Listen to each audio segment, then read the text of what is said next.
Hello. I want to thank you for joining us as we journey deep into the unknown.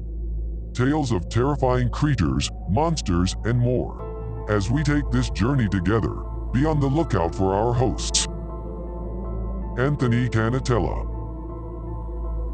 Steve Wildman Monrodis, Carrie Pocket Dog Davis of Dark Angel Medical, Joshua Jones of All Tower Media. Keep a special eye out for Mr. D.A. Roberts as we dive into these tales of horror, mystery, and monsters. Welcome to Dax Machina.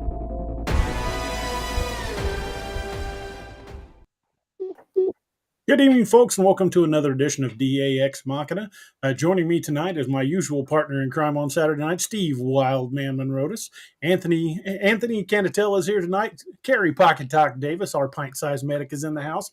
My son Noah is joining us from his Twitch stream at twitchtv.jorgamunder. And we have a special guest tonight. Keith von Rensselaer is joining me. He's a member of the North American Dogman Project, runs the Wisconsin chapter. And we're going to be bringing you tonight, we're going to be talking about not deer. If you're not familiar with that, stick around because it's going to be interesting. These things are freaking creepy. How's everybody doing tonight? Doing pretty well. Well, that was overwhelmingly enthusiastic. If I was any better, I'm doing pretty well. Yeah. I don't know about all y'all. I'm sitting here vibing out. If I was any better, I'd be twins, and then we'd be in real trouble. I was going to say, I don't want to live to see that day. I've never had this much fun with my pants on, but You have your pants on? You have pants on? You're wearing pants? I will leave that up to the viewers to decide. Hey, man, I'm not wearing pants. I'm wearing shorts. Steve, I wouldn't say that too loud, man. You got that lady. You got quite a few people. Got that lady out there that thought you were cute last week. Oh Lord, we're like, you're now demonetized. We got a pretty good crowd tonight. Johnny Half, Werewolf 5674, Ivy Ray, Mark Napier, Toothaking, Robert Forrester, Still Crazy Chris. Nightbot's already showing its ugly head, so please forgive Nightbot. He's kind of a jackass. George is in the house. Norman Meredith, thanks for joining the Nightmare Hunter Club, brother. Big K Show, Northwoods Cryptids, Ronald, Fred from Alaska. Hey, Fred, how you doing, brother? Keep up those videos. Those are awesome, dude. And if I hope I didn't miss anybody. Oh, AJ Congdon's in the house. And I think that's all I see in the chat thus far. I love how we were 30 seconds into the broadcast and Northwoods has already slammed his ex-wife. Yeah. It won't be a show if Northwoods said something about his ex-wife. Man, that's my heart. Dude, it's what I look forward to every time I'm around. Yeah. Fred says he's only wearing oil. So that's a visual. Covered in oil and wearing jumper cables. Some things cannot be unseen, man. Some things shouldn't be seen. All you need now, Fred, is a live chicken, a weed eater, and a 9-iron. It'll be a party then. Beach preserves. Heck yeah. You'll party a little differently there in Colorado, there, Doc. Well, look what's legal in that state. I'm not saying anything there. Whoa, hold on. A lot of folks out here are pharmautically enhanced. You know what I mean? So. Yes. I refer to those folks puts as the lotion on its skin or it gets the hose again. Doc, I think that might be a pharmaceutical deficiency. I think enhancements would make them cyborgs. I think that is true. I refer to those folks as pharmacologically gifted. Yes. Oh my Lord! Medically relaxed. It's already off the rails. Yeah. Well, I told you we're already off track. We'll try to guide this back roughly in the direction. Yeah, we'll see how that goes. How many of y'all are familiar with the not deer but it started out as an Appalachian legend. Basically, it was deer that just didn't look right. They would have like a shambling gait to their walk. Sometimes their joints bent the wrong direction. In a lot of cases, they would have like patchy, like dead skin, like they were rotting. Um, and they'd also been reported as having wolf-like teeth, like a mouthful of really sharp teeth. And they would stand up on their hind legs and go after people, which makes them very, very not deer. Yeah, that's not a deer. There's been sightings of them reported from as south as like Florida, like the southern tip of Florida, up to Norway. Yeah, Like only they've the been one sighted. Norway was actually an elk, and if that's Yeah. not terrifying, I don't know what it is. Hell, I'm sure. The animal coming after you. Oh yeah, I'm sure there's been sightings further south than that, and I mean, moose are the same like family of animals, so I wouldn't be surprised if we started seeing moose like this as well. I was Yeah, just they're having a all thought. I'm like, same Doc, family. if you report a not moose, I'm never visiting you ever. Yeah. Yeah, they're gonna- if I get a report that there's a not moose, I'm out. yeah, Like they're I'm catching- going to a different planet at that point. I'm out. I'm gonna Undead. colonize Mars, baby. Yeah, they're catching the bees. That's all I gotta say. All the bees. Some of the stories on these things are pretty interesting. There was one guy reported seeing one. This was I believe in South Carolina. Reported seeing one to the side of the road, and he thought it was just a sick deer. He got out of his truck and went over to check on it. So he's going to call the conservation department and report it. And it stood on its hind legs and chased him back to its truck. If I walked up on a deer that suddenly had a mouthful of teeth, I'm thinking mag dump is probably going to be my first reaction. Yeah. Fact. Well, Fact. if I saw one something was going to dump,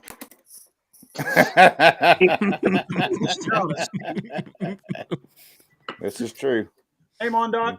Mondoc and Travis Drum both said hello. I feel like if I ever saw one, you're gonna hear a series of expletives a few counties over. Yeah. Like it's gonna be loud and it's gonna be panicky. So DA, how old is this legend, man? How old is this legend of the not deer? Well, it dates back to like the 1800s in Appalachia.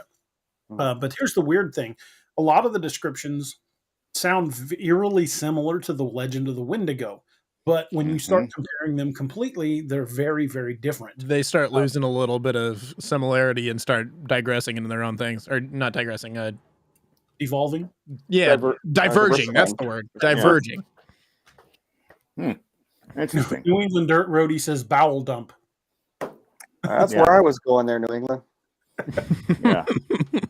I've already got some defecation photos on trail cams. You know, So Keith, I guess that's where you come into play. As, What, defecating on trail cam? Not the bow dumps on the trail cam. Oh, but, okay. Just making sure. but as, Hell, but, be more. Like, where did you get that footage of me, man? but as far as the not deer, I guess that's where you come in with your expertise. Well, at first, when I started reading in about it, like up here, we have a huge CWD problem.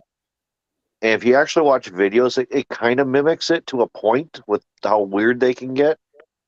But there's a point where you can tell the difference. Mm-hmm. You're talking chronic wasting disease, the Yep. prion illness. Okay. Yep. But some of the articles I read about not deer, they mentioned that the theory was that it was chronic wasting disease, and I get that to the shambling gait and the kind of the rotten patch of the fur, but I don't get that with a mouthful of teeth and it up on its hind legs chasing you down. That's not chronic wasting disease. No, that's an aberration of nature. Like for sure, like even with chronic wasting disease, like it could like start losing parts of its brain, but I don't think it's gonna lose its movement. Like I don't think it's going to lose its movement and then adapt a new movement style, especially given how naturally it is already walking on all fours. Or get a mouthful of razor sharp teeth. Yeah. Yeah, growing teeth is kind of a problem. Yeah. And when they talk about joints bending in the direction, it's just really, really odd. Could this be the next form of evolution on Earth? Are we seeing deer start to become carnivores? Oh God, I hope not. It's not something new. I mean, this has been reported, like I said, back into the late 1800s. Right. Territory. Of course, they report all kinds of weird crap in Appalachia. that has got to be the most terrifying place. I thought the Ozarks were bad, but I think Appalachia's got to be the most terrifying place on the planet. God, yeah. Going missing left and right along the Appalachian Trail. You've got sightings of Bigfoot, Dogman. Pretty much every cryptid you can imagine has been sighted in that area, and it's really kind of a terrifying area. But then again, when you look at the age of those mountains, before the continental drift, the continents were still together, were Pangea. The Appalachian Mountains are part of the same original mountain chain that runs both through Ireland and Scotland. And look at the weird crap that comes out of there. Well, and the Appalachians are like literally, millions and millions and millions of years older than the Rockies. They're the oldest mountains in the continental U.S. It is interesting that you see this concentration of these bizarre cryptid sightings in that area. It's more than you can just attribute to, using a car radiator for a distillery. There's something else to this. Or a bathtub. New England Dirt Roadie. He says, are there any photos of not deer? Not that I'm aware of. There are a lot of eyewitness accounts. There's a number of drawings. But generally, in cases like that, I can speak for personal experience. You see something weird, the last thing you think of is getting your phone. Especially if it's a deer with a mouthful of teeth coming after you. Let me take a selfie with it. Yeah, try to. God, dude, I do not want to run into these things. I did see a video not too long ago of what they were describing as a not deer, which I don't know for certain if it was, but there was a mountain lion walking on a trail cam. And not 3 paces behind it, this deer was just following along with it. And I was like, that's unusual. What? Yeah. And like the mountain lion was just behaving as if it was just like another mountain lion. It wasn't like turning around trying to eat it. It was just walking along with it. I was like, well, when you this got is carnivore odd. deer come behind you, what do you expect? Yeah, I mean that's totally contradictory because otherwise that deer has absolutely zero survival instinct. You know what I mean? Exactly. So, Keith, have you heard any stories about that up in Minnesota or Wisconsin? No, but I did run across a video on YouTube. They were trying to pass it off. It was husband and wife, and they're filming. I mean, there had to be at least a dozen deer in this field, and one of them actually was up on 2 legs, walking up to the other deer, and then it dropped down again. But it covered some territory on 2 legs. And that's not typical deer behavior. I've seen deer stand on their hind legs to get like apples out of a tree because we used to have an apple tree behind our house, and you'd see them back there, taking apples as high as they could reach all the time. Josh Jones asks, "What's a not deer? A skinwalker?" And then he also added, "Or a wendigo." There's a lot of overlap with the wendigo lore, but it diverges pretty quickly. They seem to be some sort of like a mutant deer. Or some sort of carnivore spirit possessing a deer. I don't know. Maybe it's even demonic. Nobody really knows for sure but there are no accounts where someone walked up and was able to like pet one like a deer. Yeah, they're all very aggressive accounts. Which again, with the microphone, like, hey, what's the deal? Make them seem aggressive. But that's again, we started talking about the teeth and the weird joints. That's clearly not chronic wasting disease. Werewolf in 6 deer will fight on their hind legs. Yeah. I've seen that happen. I've seen bucks get up and smack the crap out of each other. Yeah. So get up on their hind legs during mating season. Yeah. Right, when's the latest sighting been of these? The most recent one I've found so far was back in 2019 in the panhandle of Florida. There was a guy who was out. What he said was he was out spotlighting deer just to see where they were at night. Said he wasn't hunting. But it's been my experience, most people out in the middle of the night with a spot. I've got one here from May 26th of last year. Really? Not deer encounter in mountains of South Denver, Colorado. Ooh, that's right in your neck of woods, Doc. Yeah, that's right up the road from me. Read the account, Noah. Okay, guy says, I live in Colorado in a mountain town south of Denver. The road I live off of is a winding back road through a valley. One side of the road is right against a rock, steep like a wall in some places and more sloping in others. And the other side kind of drops off into the valley. Also might be worth noting that the mountain on the other side of the valley is a huge burn site with nothing but skeleton trees. This was around late August, early September 2020. Okay, so this was posted last year, but I guess he's saying August, early September 2020. Still, that's more recent than 2019. I was driving home late, probably around 1 a.m. I know the road and all the curbs pretty well, so I was going at a decent speed. He missed a word there, and it threw me off. And probably wasn't being as actively aware of my surroundings as I should have been, especially since deer and elk are pretty common here. Anyway, I was coming up on the last curve before my street, and I saw a deer standing at the side of the road on the side with the rock face. Okay. This deer was standing completely still, facing the rock wall. That in itself doesn't sound too strange, I know, but there was just something unnatural in its stillness, and the fact that it was staring straight into the rock, nowhere it could go, was odd. But what had struck me was the feeling I immediately got upon seeing it, just an ungodly pit in my stomach. It felt like my heart had stopped. And this wasn't the, oh shit, the deer on the side of the road surprised me kind of stomach pit. This was an absolute feeling of dread. It also seemed like there was just something off about the deer. For the life of me, I can't picture it in my head or pinpoint what it was, but something proportion-wise was wrong. Like maybe its legs were a little too long or its torso was stretched out. I'm not sure. I didn't have the time to really react other than to slow down a bit. I just kept driving, and as I rounded the curve, I literally could not take my eyes off the rearview mirror. The thing didn't move at all. Not a flinch, nothing, just stone still. Even after it was behind the curve and I couldn't see it anymore, I still couldn't peel my eyes off the rear view. I pulled into the garage and hit the garage door closer before I had even parked. Or hit the garage door closer, sorry. And when I got out of the car, I couldn't stop myself from running up the stairs. I couldn't shake the feeling of dread, like I was in danger. I'm not by any means superstitious. I like stories about cryptids, and I think they're super interesting, but I've never really believed them. But since that night, as short-lived as that encounter was, if there was one supernatural thing I believe in, it was that creature. I know in my gut it wasn't just a deer. It's also worth noting that after I had told my visiting friend about the experience, she admitted that the year before, when she was visiting for the first time, she felt a similar dread/pit in the stomach as we had approached the same spot.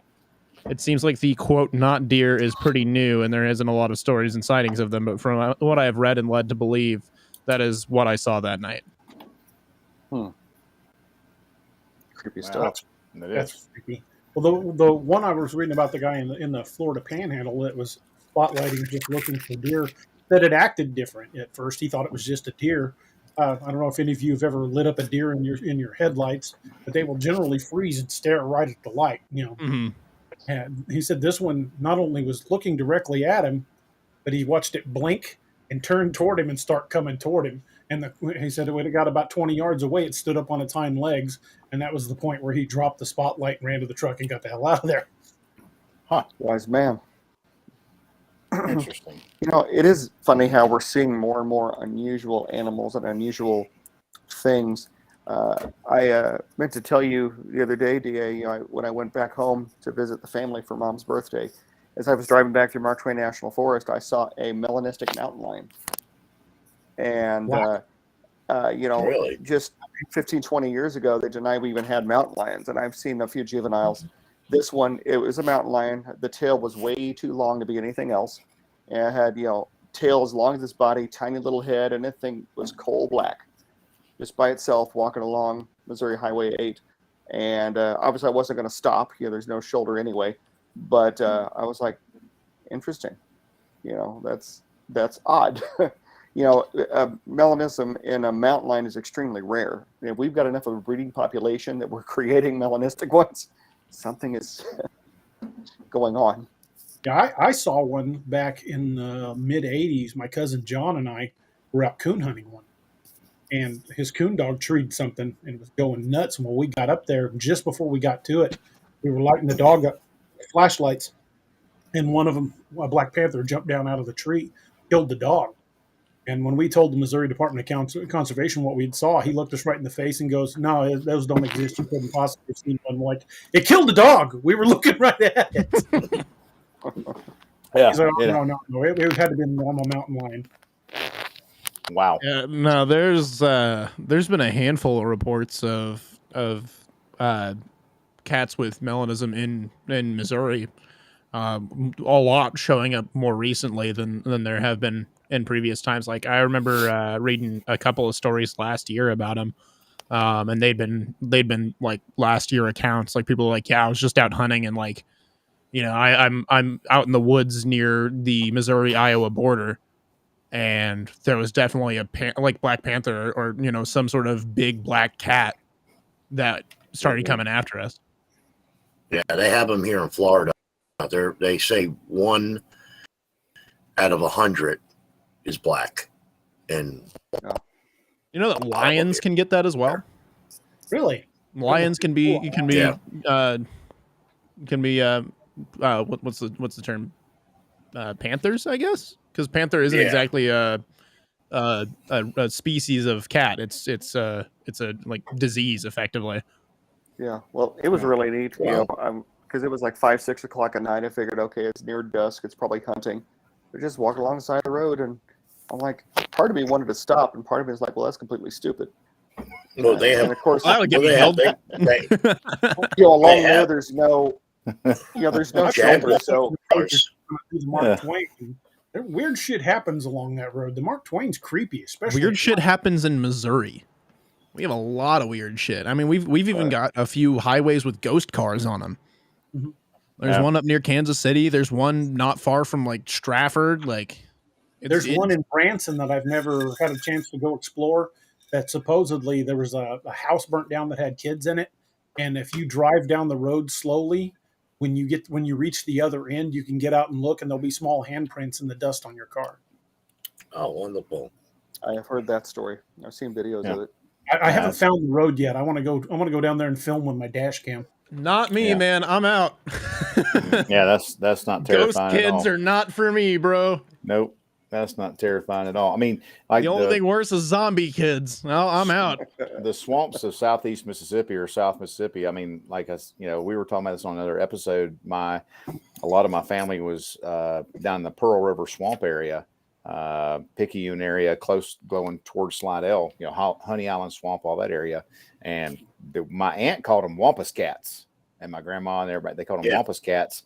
And I mean, those tracks would be freaking massive, and they would walk like they'd be in the sand right off of her carport, her back porch, everything. You'd see these tracks out there, and those suckers were huge, and you'd hear them scream out in the middle of the swamp at nighttime.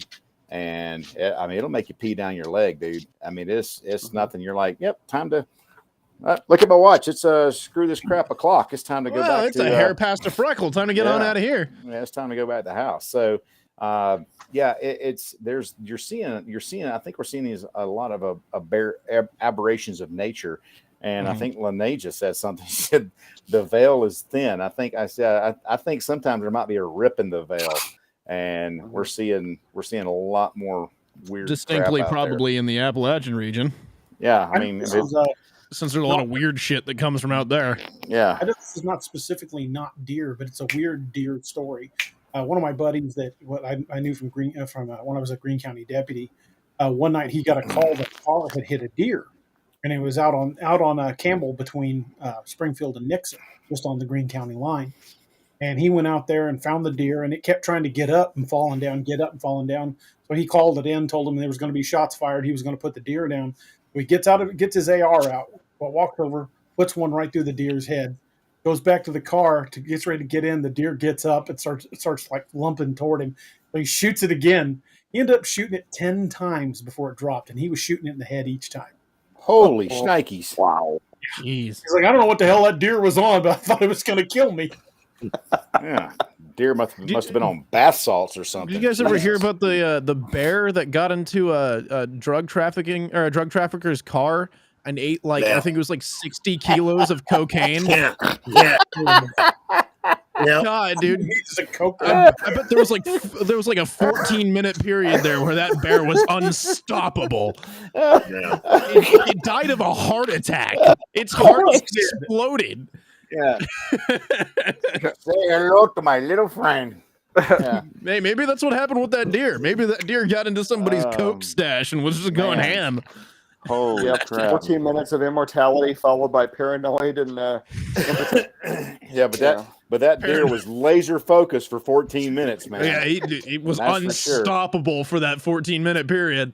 Let me tell you. I should buy a boat. Yeah. Why buy a boat? I can steal a boat. Yeah, that was a Corky Romano reference for those of you who are unlearned. Oh, I might be a little too young for that one. I got to be honest with you. Great movie. Great movie. Oh, man. All right. That was a good laugh there. As well, the bear got the good stuff. That bear definitely got into the stash. Man, that bear was higher than Daryl Strawberry. I bet you some cartel out there was very unhappy about that, but they probably had a decent laugh about it before they executed the guy. Rethink Geek says, and that, ladies and gentlemen, is why I'm buying a 450 AR. 450? No, I'm buying a 4570 lever action. Can't blame you on that one, Rethink. Nope. That's amazing. Well, I'm pretty sure that a coked out bear may be the scariest thing in the natural world. Was it? I'm sorry, Steve. No, I was going to say a coked out bear is probably the scariest thing in the natural world. The next thing is a juggernaut you're going to find. I've heard about alligators getting into cocaine before as well, which is also terrifying. I'd take my chances the wendigo having sex with my snowmobile rather than a coked out bear. Just saying. Yeah. I'm just saying. It was a grizzly too, so it was not afraid of people to start with. Yeah, that's messed up. Screw that. That's all I gotta say. Mondoc 40 Research says, speaking of bears, there are pictures of a grizzly bear walking down the streets of Augusta, Montana this last week. Oh, nice. Came to town. Crap. That grizzly was just like, I just need to do some shopping. Why is everybody running from me? I mean, we got big muleys and whitetails that come out in our backyard, our back pasture all the time, go down the pond and get water and everything. But I've not seen anything like that, So clearly, thankfully. I need bigger guns. Yeah, you just gotta have a bigger armament, If I see a coked out bear, I'm gonna wish that I had like a Mark 19 or something like that. Here's the terrifying thought. I know the state of Missouri has a hotline to report deer that you suspect of having chronic wasting disease. What if chronic wasting disease is the initial stage of not deer? Damn you, Doug. I mean, we know it causes all sorts. We know it causes all sorts of neural disruption. So, I mean, deer typically don't get on their rear legs. So, I mean, what if it is some? I mean, because have they reported? Okay, Norway, right? Mm-hmm. Norway reindeer. Have they reported CWD in reindeer? I believe it's been reported. Elks. I believe chronic wasting disease has been reported in Asia, Europe, North America, and South America. Well, so there would be no reason it wouldn't cross over to an elk or a reindeer. Yeah. The Indian species would probably be or a moose.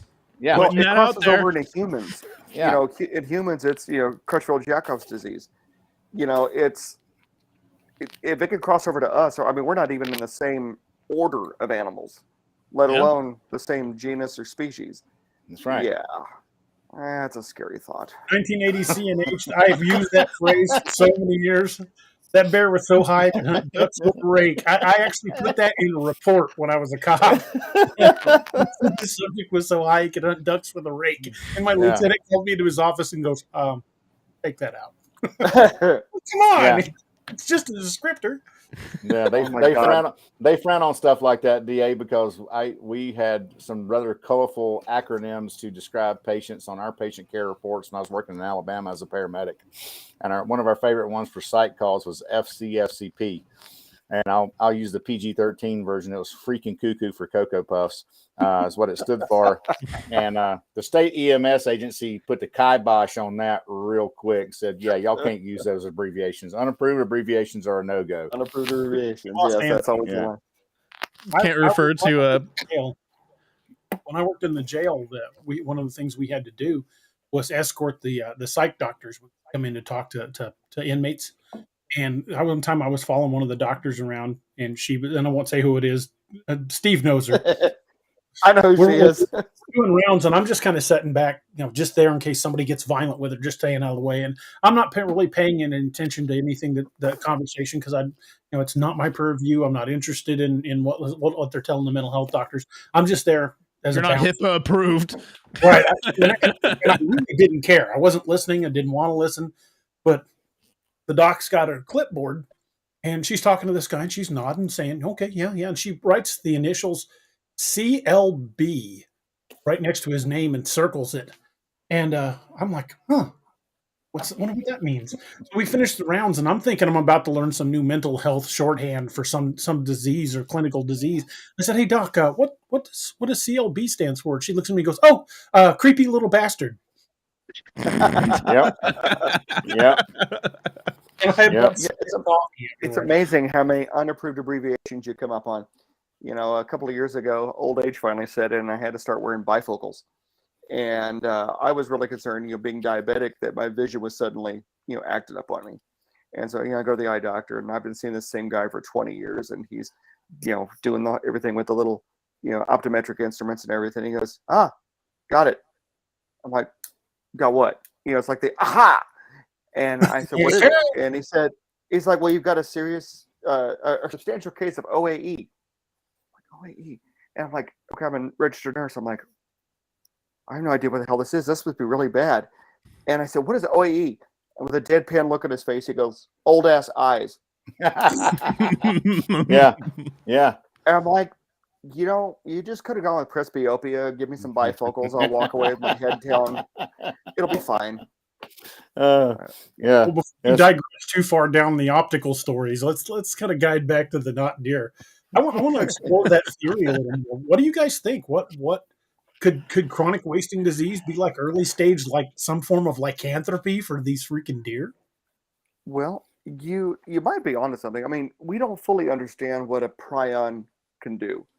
Effectively, they're not alive, but they infect you. It's literally like being infected with a crystal, except in this case, it's like a crystal of protein.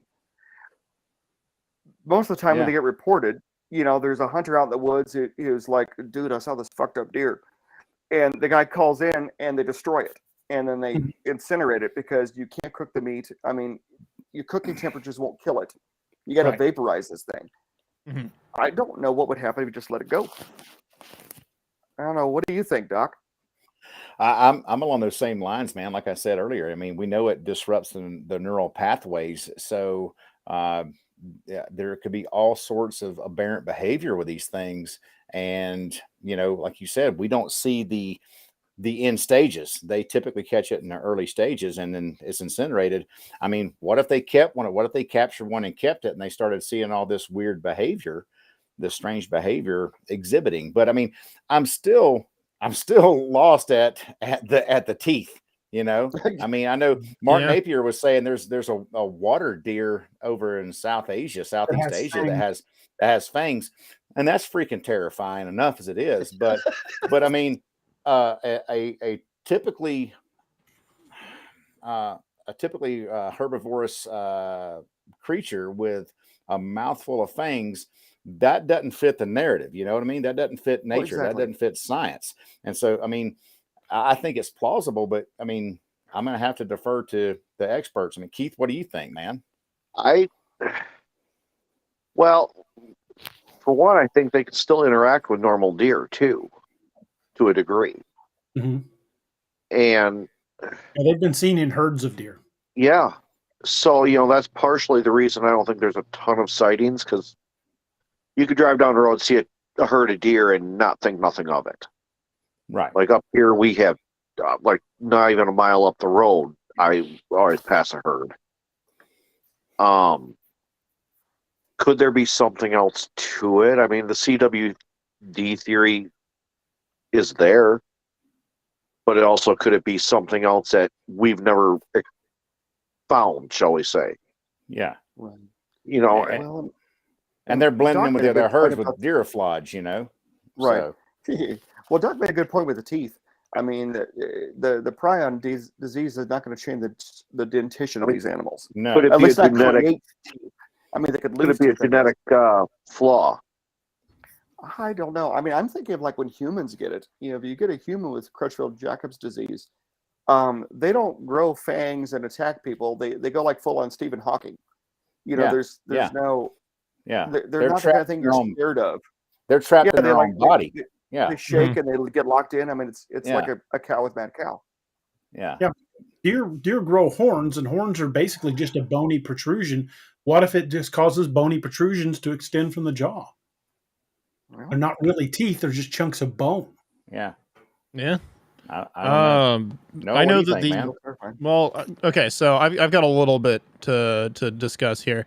The water deer, the fanged deer that exist in the world. Well, there are water deer and there are musk deer, but both of which only eat vegetation. Like they eat grass, they eat vegetables, they eat greens. They don't eat meat. It's not their teeth aren't designed for that. The fangs are free floating in their mouth, so they can like kick them out for defense, but if they were to stab something with those teeth, they would just break off. So those teeth are literally just there for either intimidation purposes or just to kind of help them just break through and get more food out of the earth, I guess that's the way of putting it. Yeah. Yeah. But following up with the whole, maybe the teeth are like basically the same stuff as horns, just growing the other way. I feel like if that was the case, we would start seeing a lot more deformations to their skull. We would be seeing, places where their skull has like started to cave in. We would see weird extra growths off of the side. But if we're just seeing downward growth, if we're seeing it come out of the mouth, then that leads me to believe that they are actually teeth. You know what I mean? That doesn't make me feel like it's just the antlers growing in weirdly, Yeah. And have they captured any? Has there been any accounts of these not deer attacking deer? Not that since that they I've travel in seen. herds. I mean, just saying. It seems like the not deer seem to travel alone, or like I said, with that one instance where they were following a mountain lion. Like it seems like other deer tend to steer clear of them. You know what I mean? Here's that. Well, I mean, deer is a deer. Ooh. Yeah, that's a water deer. There's also the musk deer. There's a very endangered species of musk deer in Afghanistan. They're slowly dying away. Put that picture up again, DA. I want to see that again. Put my readers on so I can see it better. Deer are the consummate prey animals. They've got very good instincts, and chances are, if a real deer, as Doc referred to a deer, if a deer encounter one of these things, they're going to be looking at each other going, dude, there's something wrong with him. Y'all need to get away. I'm out of here. Frank's infected with something. Yeah, Joe's looking rather carnivorous today. Let's walk away. You see on the water deer there how the fangs are like kind of curving outwards and then back in. That's because they can actually like flip them out and back in. So they'll like line up against their jaw a little bit more, or they'll like kick out like that. And that's just like from what I was reading, it seems like they just use them to like clear extra like roots and shit out of the way. It's not for carnivorous purposes, and I mean you can even see that they're not sharp. Like they're pretty dull. Wow.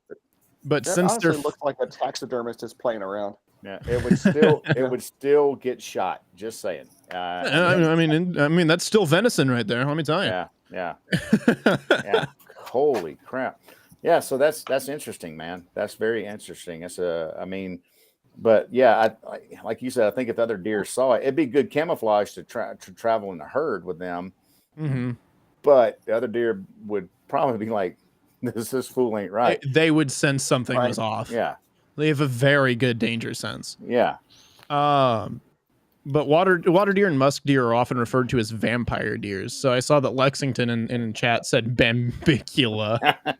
I saw that too. That's actually like pretty right on course because when they were first introduced to English speakers, they referred to them as vampire deer. But those fangs, if they were to sink them into something, would shatter off. What about this? That doesn't look like the same thing. That seems a little different. Cool. That's not cool. That's what the hell is that? Not deer. That's an artist rendition, yeah. Oh, okay. That just feels like a D&D monster on the right there. That's a wendigo. Oh, yeah, I don't like that. Yeah, that will get filled in. Just saying. Assuming smokes, dude. All right. So general I mean- consensus is what? No bueno. Anthony, what do you think, man? You hadn't chimed in yet. What's your take? I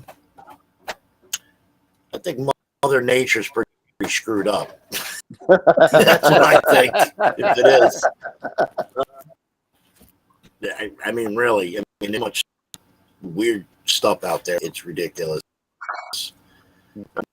I mean, even here, part of the stuff out here.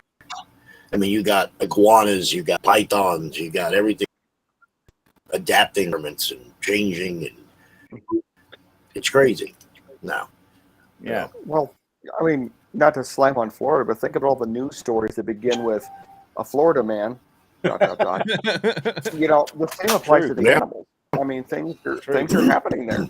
You know, Florida Yeah, deer. it's crazy Just here, man. another It deer. is.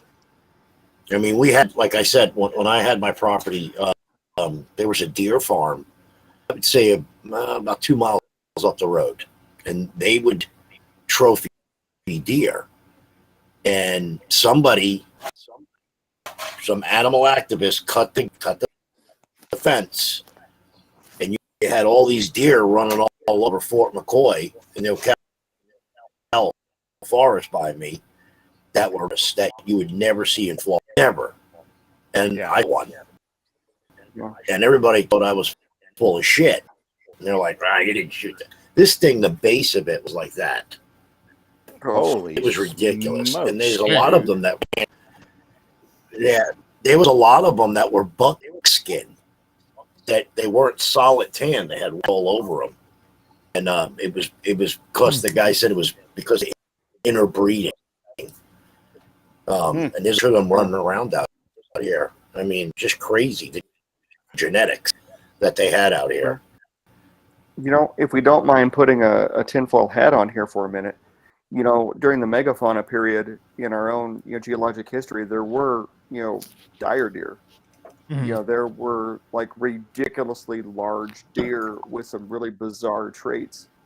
That's what I was actually about to bring up is, you know, do we think that with a genetic predecessor to deer that was carnivorous that they might be redeveloping some of those old traits? Or it could be shadow DNA, Noah. I mean, we all have shadow DNA hiding in our DNA from, you know, eons ago.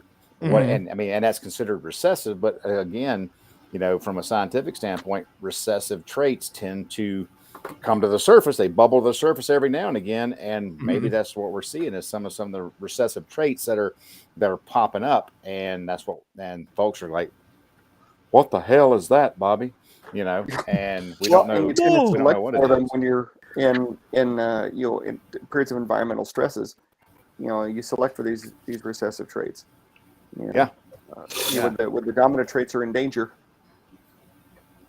I don't know. Maybe I'm getting into my mad scientist lab there, but I mean, it could be with the breeding that goes on these deer farms, deer ranches. I taught a trauma class down there in Texas at our deer ranch, and you know they select the strongest of the strong, and to create these trophy bucks. But who's to say there's not a recessive gene that slips through every now and then? Yeah, and you get some weirdness happening. I mean, you're pretty on course with what I was just saying. You know, it's. I mean, I totally agree. I think this could be the possibility of an ancient trait that went dormant that is starting to rise to the surface with the more deer that are being birthed.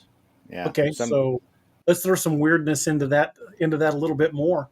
What if the chronic wasting disease prions are activating that recessive gene? Ooh. That's a good one. Or follow up. Given that chronic wasting disease affects the brain, could it be as if that trait is already in deer and is constantly there? It's just dormant, and so chronic wasting disease is just triggering it, just unlocking it. Animals, you know, that have evolved over the last millennia, they're still carrying those little chunks of DNA of their ancestors from thousands of years ago. There are little bits of it that are, like Doc was saying, shadow DNA, recessive traits. Who knows? Something like this, we don't know what these prions are doing to the deer. Maybe they're activating. What the heck is that? That was me. That was the wife calling. Mute your phone.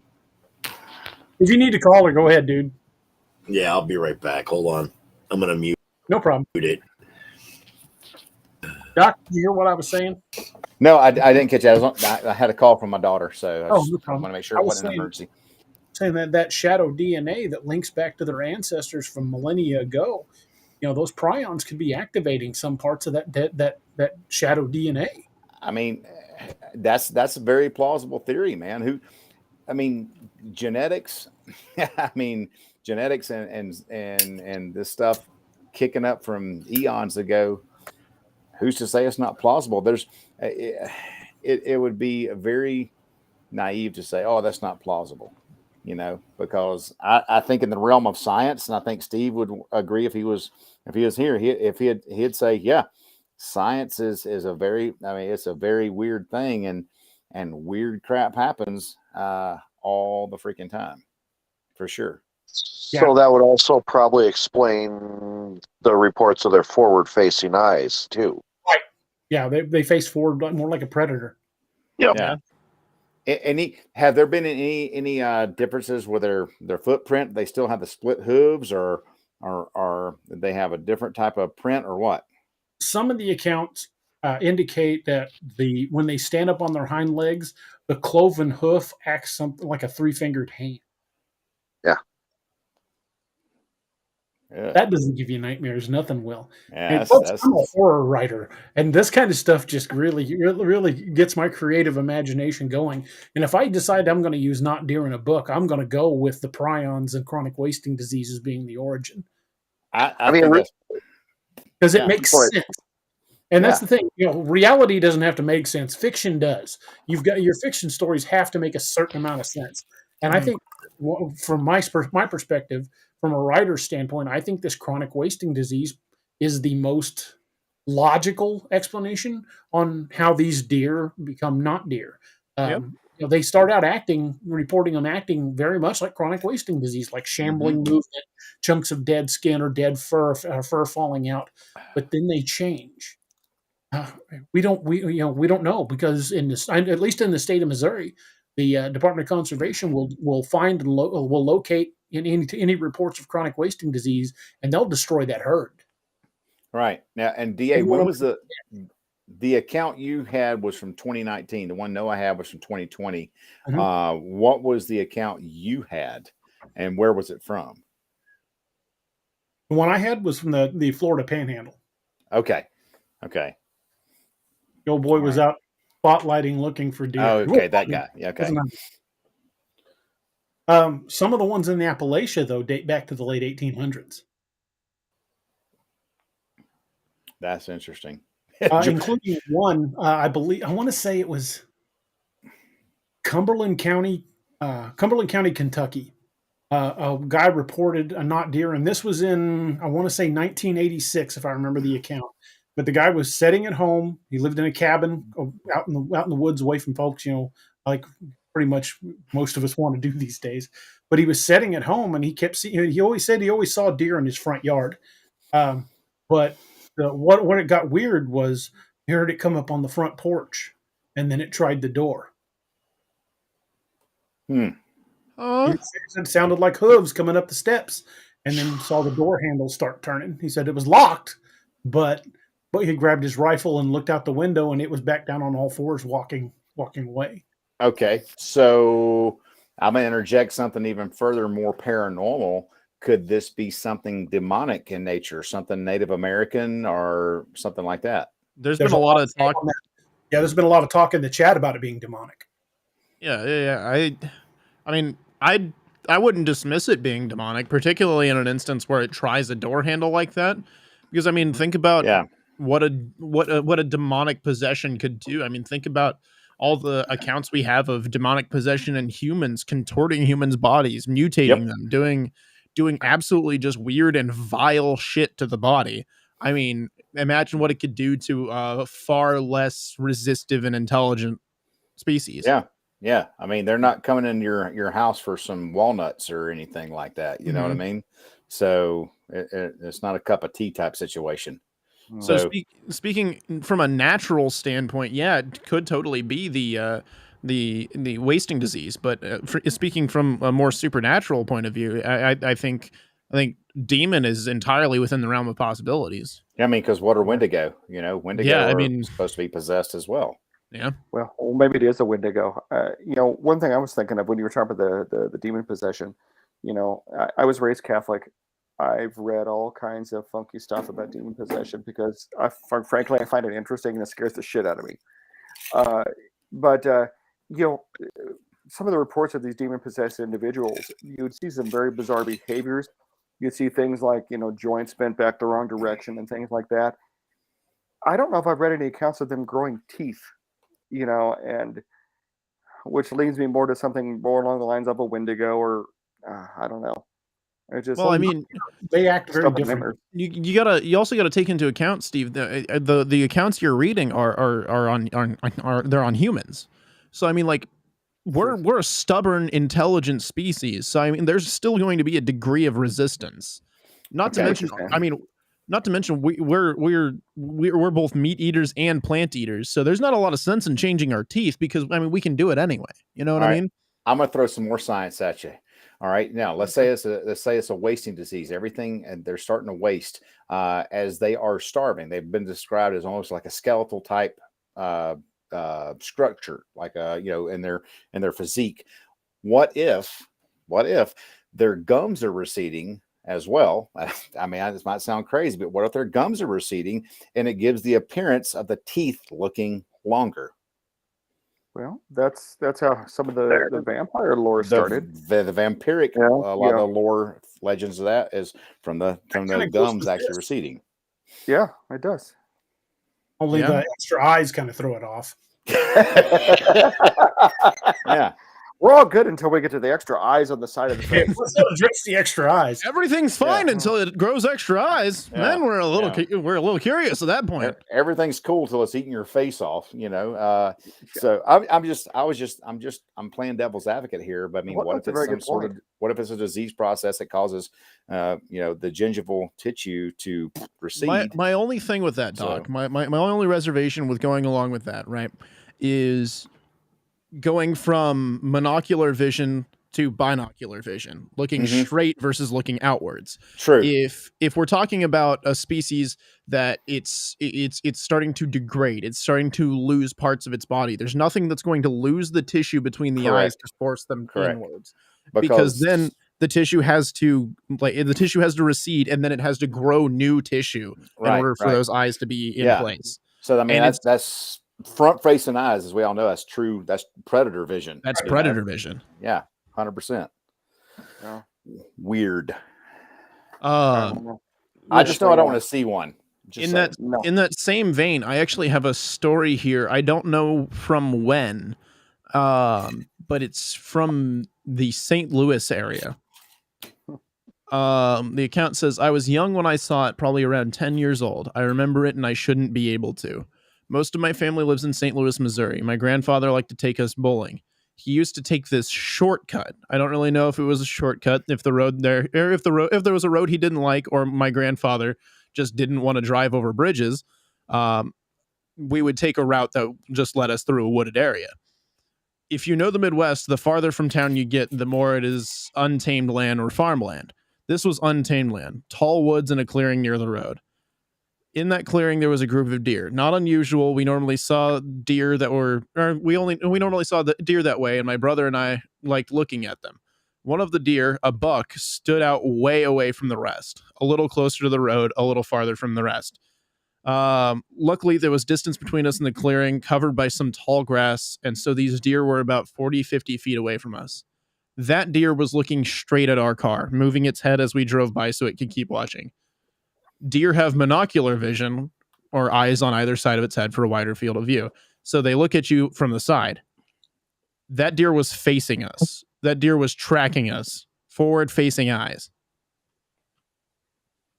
So that was the account that I was leading into with the whole predator vision there. Demon. Yeah, that's kind of where I'm starting to move more towards is Yeah. like I think this- it's supernatural, It dude. very well could be related to the wendigo because the wendigo is very demonic. This is I mean the more you look into it, I mean like yeah, I like the idea of being able to explain this from a natural standpoint. I like the idea of being able to say this is just something that occurs in nature and we can kill these mother but like that doesn't seem to be the case. Yeah. This seems to be something way out of our realm of control. Something just ain't right with that deer there, Bobby. I don't know what's wrong with him. That boy ain't right. Nags in the back of my head that keeps taking me back to the prions from chronic wasting disease. That's what I'm locking on. I don't know why. Maybe it's demonic. We don't know, but that just I don't know. From a writer's standpoint, it just makes the most sense. Well, and we don't understand prions. That's the thing. You know, as you start to go backwards in complexity of life, you know, you got bacteria, and then you got viruses, and some people argue that viruses aren't alive because they have to use, you know, a host cell in order to reproduce. But a virus is still a piece of nucleic acid and a protein. Okay, these prions are just a piece of protein. I mean, literally, they're an infectious protein. Yeah, that is really hard to deal with, and we don't fully understand these prion diseases. I mean, if you look up the stuff on Creutzfeldt-Jakob's disease, we know very little. You look at chronic wasting disease, we know very little. At this point, it's like, ain't good, burn it. I mean, that's literally what we know. I mean, the British mad cow disease and you know the bovine spongiform encephalitis, you know, it originally appeared in British cattle. Okay, the British reacted by literally incinerating every cow in the United Kingdom and starting from scratch. Yeah. You know, I mean, this is scary shit. I mean, maybe it's a demon prion. I don't know, man, but you know, it's bizarre. Either way, it's bizarre. Whether it's something supernatural or something scientific gone awry, then it's an unnatural thing for sure. I think we all agree on that. Anyone has seen the YouTube video of the deer eat a living bird that landed next to it on the ground? I have seen that video. What?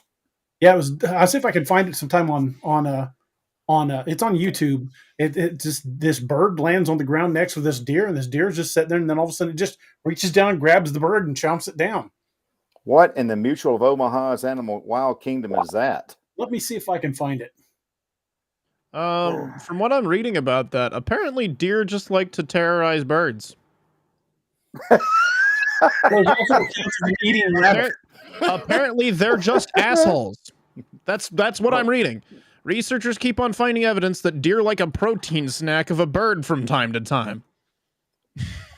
Wow. Deer eating birds opportunistically seems to be a wider spread phenomenon than we previously thought. All right, check this out, guys. There's no audio, so.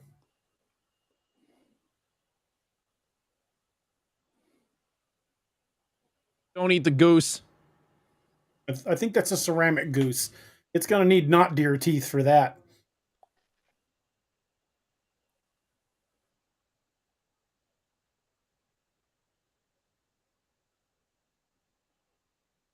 What, to snatch this bird out of the air? There's one on the ground.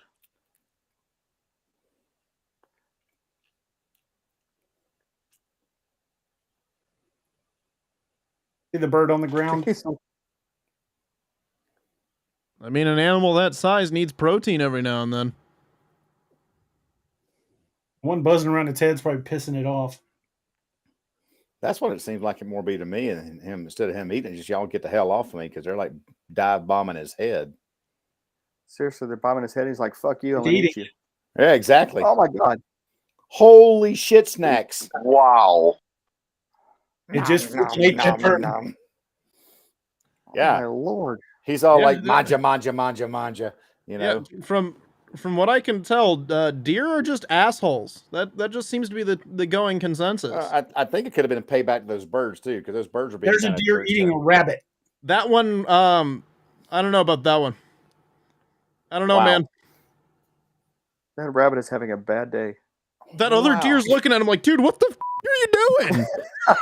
I was going to say the other deer is like, What? the hell just happened? She's like, I'm sick of Thumper slapping his little foot on the And ground. the deer's all like, what? What, you never eaten a rabbit before, bro? That one deer just standing over to the side watching that is just like, bro, Mark, I thought we were cool. Yeah, That's like- seriously.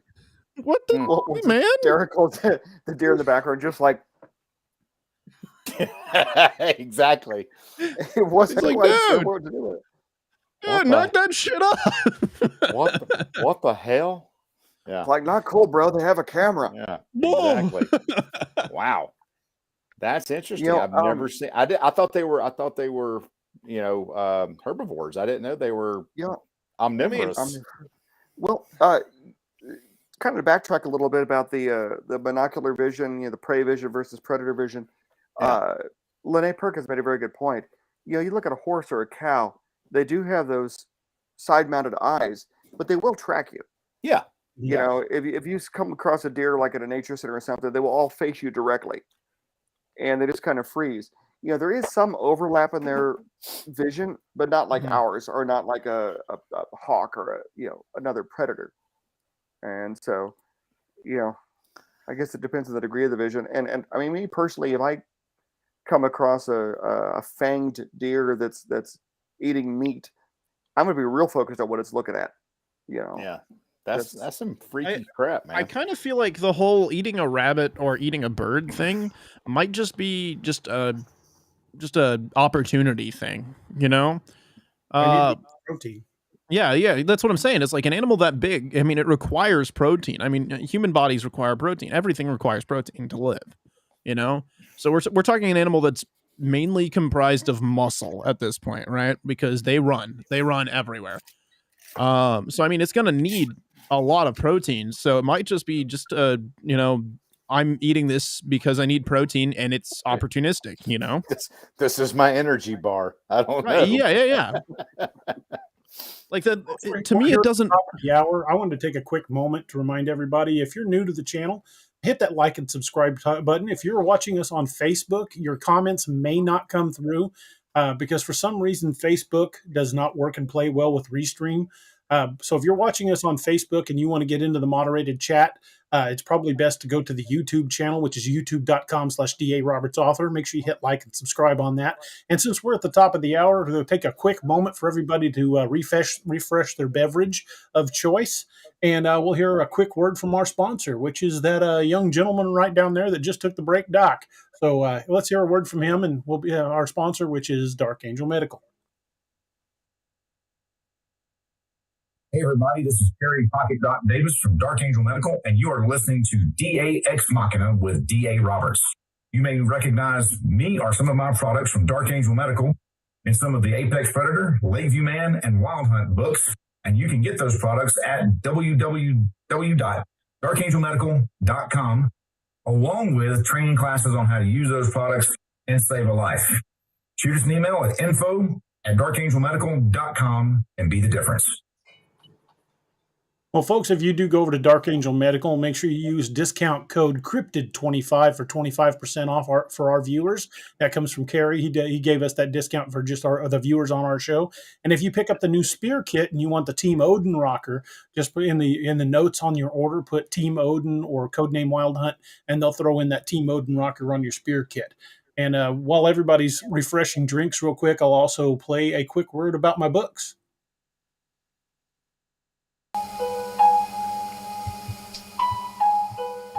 From the mind of author D.A. Roberts.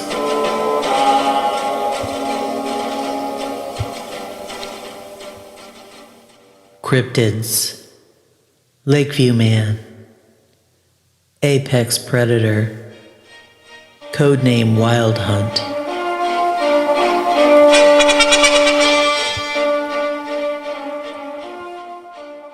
Zombies, the Ragnarok Rising Saga. Science fiction and fantasy, Lost Legion. Find them all at daroberts.net or amazon.com.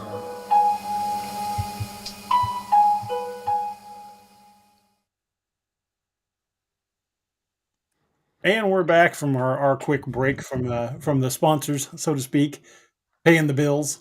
And again, if you guys want to order anything over at darkangelmedical.com, use discount code cryptid25 for 25% off.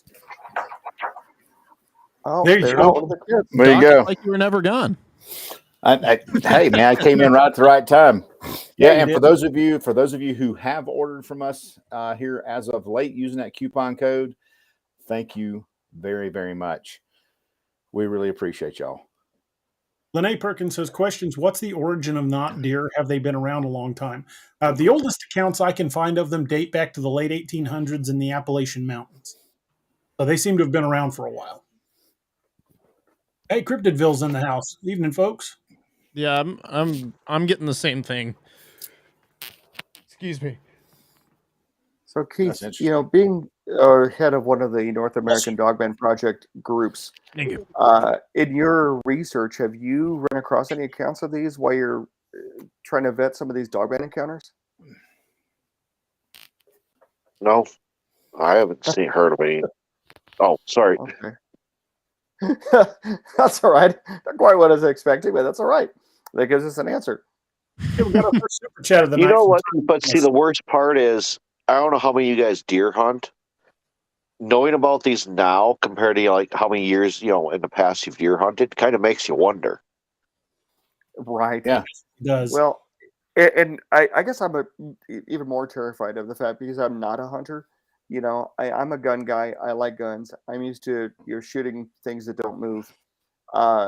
If meat became hard to come by, you're damn right I would shoot a deer or any other animal, and I would gladly eat it. Raw if I had to. The thought of deer like this being out in the field, along with the Bambi type deer that we're accustomed to hunting and we know their behaviors, that's absolutely terrifying. Yeah. Go out it hunting is. deer and the deer hunts back. It is. Yeah, and Keith, what if I'm a deer hunter too? What if we've scoped them out before and just hadn't taken a shot or whatever? Right.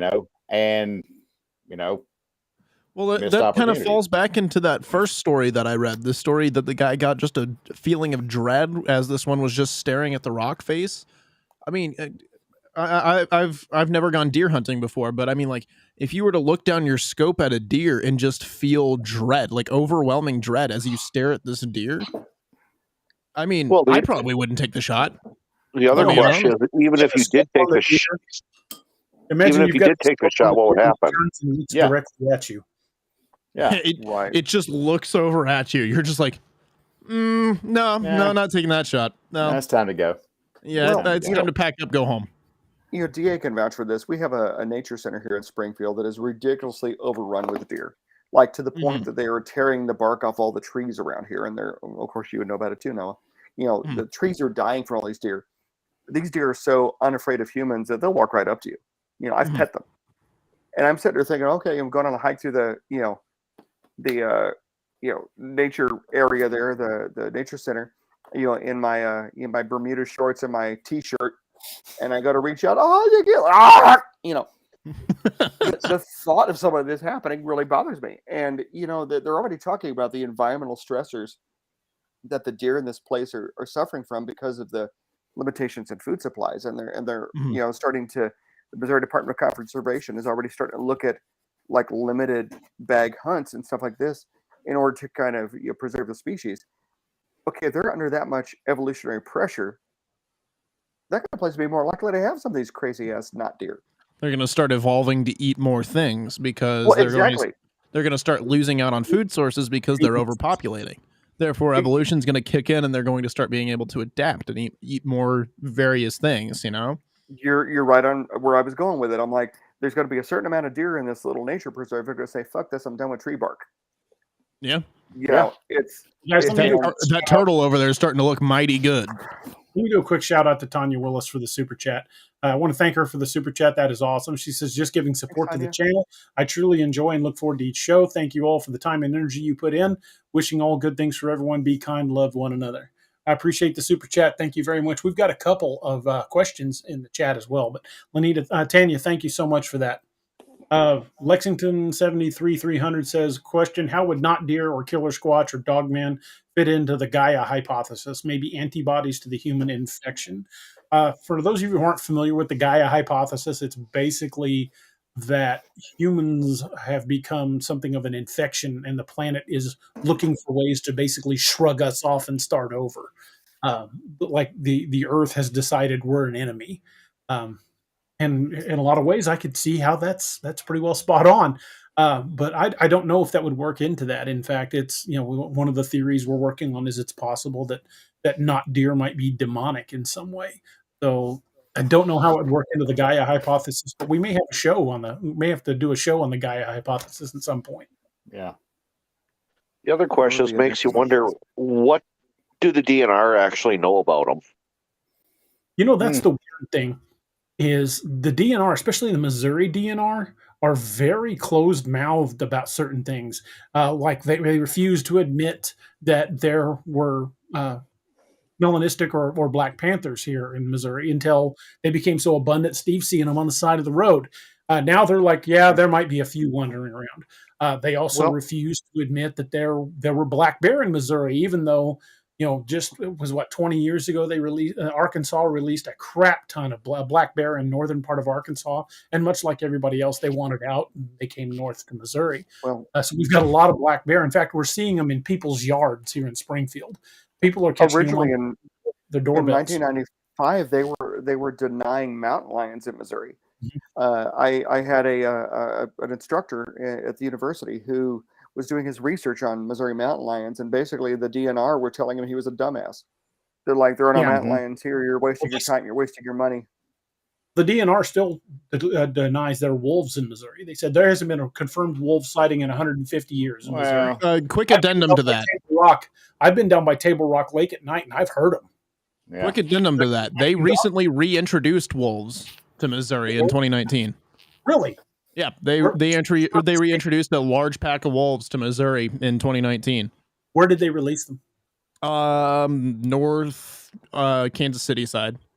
Well, they'll eventually make their way down this way.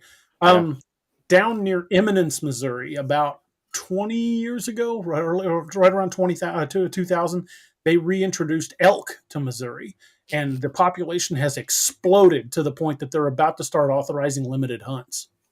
I mean, you want to talk about species of deer we get in Missouri? I mean, we got elk now. There's been moose sightings in northern Missouri. Yeah, I mean, same with Colorado. As far south as Columbia. We're getting the Yellowstone wolves down here in Colorado now. They introduced those back in the 80s, and so they're coming down here into Colorado now. So it happens.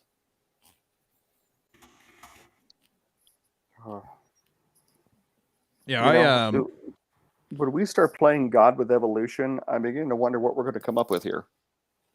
Yeah, I'm all for animal conservation, so you don't hunt things into extinction. But we might just have a furry Jurassic Park if we keep it up here.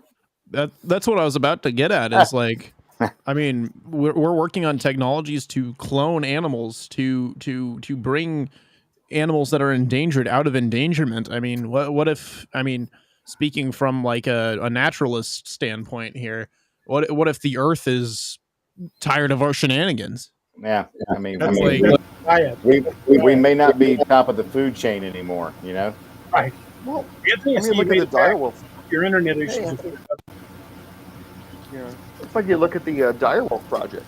As a person who loves canids, be it wolves, dogs, or dogmen, I would love to see a direwolf in controlled circumstances behind glass. And they're, I don't want to run across one, taking a piss in the woods. I mean, I'll be honest. I don't know.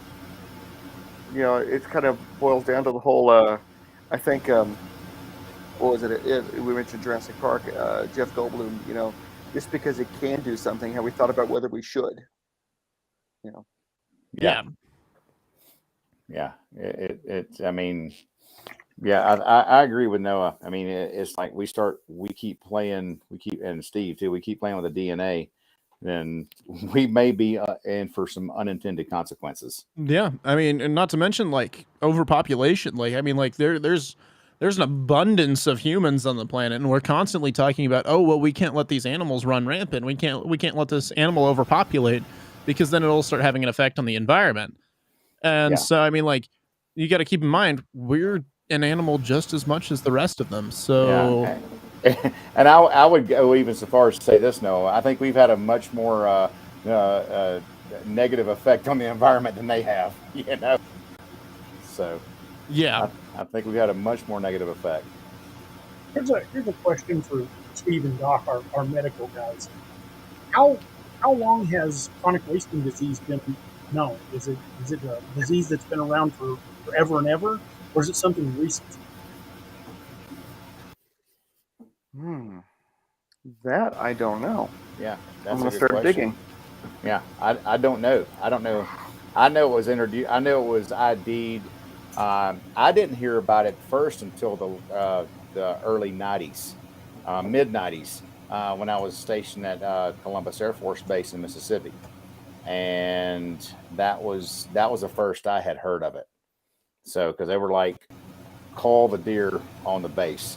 One, it was the chronic wasting disease, but two, the deer were getting hit by training jets because they were coming across the runway at nighttime, and that's typically bad. Yeah. You know, so one, $27 million aircraft totally just smacked a deer. Yeah, exactly. So that's the first time I'd heard of it, was back in the mid '90s. Mad cow disease, Steve, wasn't that in the '80s, '90s? It was ID'd over in the UK. Yep, it was the late '80s. And in fact, actually, you literally segued perfectly to what I was looking at. So chronic wasting disease is believed to be an offshoot of mad cow. And it was when mad cow crossed over from the bovine population to the ungulates, like the deer and the elk and the moose or whatever. When it crossed over into humans, then it became known as Creutzfeldt-Jakob's disease. They basically, like I said, the UK tried to quell it on their end by just decimating their beef population. And they started it again from the ground up from some known good samples. And, consequently, British beef is some of the best in the world. You eat at a McDonald's in the UK, and it's freaking amazing. Dude, you eat at a McDonald's here, and you're like, is this meat? Yeah, Scottish steak is amazing. Yeah, really good steak. Yeah. We had it at McDonald's in London. My wife and I were just like, oh my God, this is effing amazing. And like, it's McDonald's. I'm eating a quarter pounder with cheese, but I was like, I was watching a documentary on mad cow disease, and they said that one of the theories they were working on was that a lot of the farmers, the people that raised cattle in the UK, were feeding this specific type of feed, which had pieces of dead cow in it. So basically, they were feeding them the remains from butchers that they were basically turning the cows into cannibals. And they thought that the cows might have been picking up diseases from like the brain and lung tissue that was put into this meal to be high protein meal. And that was one of the working theories, is because they were feeding them essentially themselves. They started developing the mad cow disease. Well, that's where they speculate that prions come from is brain tissue. Yeah. But okay, so let's think about this. Let's go back. If we're looking way back in history to where these not deer have been reported, that certainly predates chronic wasting disease. Yeah. Well, according to this article that I'm looking at right now, chronic wasting disease, Creutzfeldt-Jakob's disease, all that mad cow, it's in a general group of diseases called TSES, transmissible spongiform encephalopathies. They have been identified in domestic sheep and goats for more than 200 years. So, I mean, let's say an even 200. Okay, that puts you at 1822. Yeah, that's a while. That's a bit. Yeah, that's really, really odd. I mean, because we know, I don't know over the UK has it ever been ID'd in any of the sheep. I mean, because honestly, man, Scotland's got more freaking sheep than it's got people.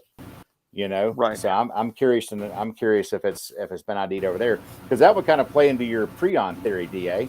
You know, that would kind of play into the Prion theory, making these weird things happen. No.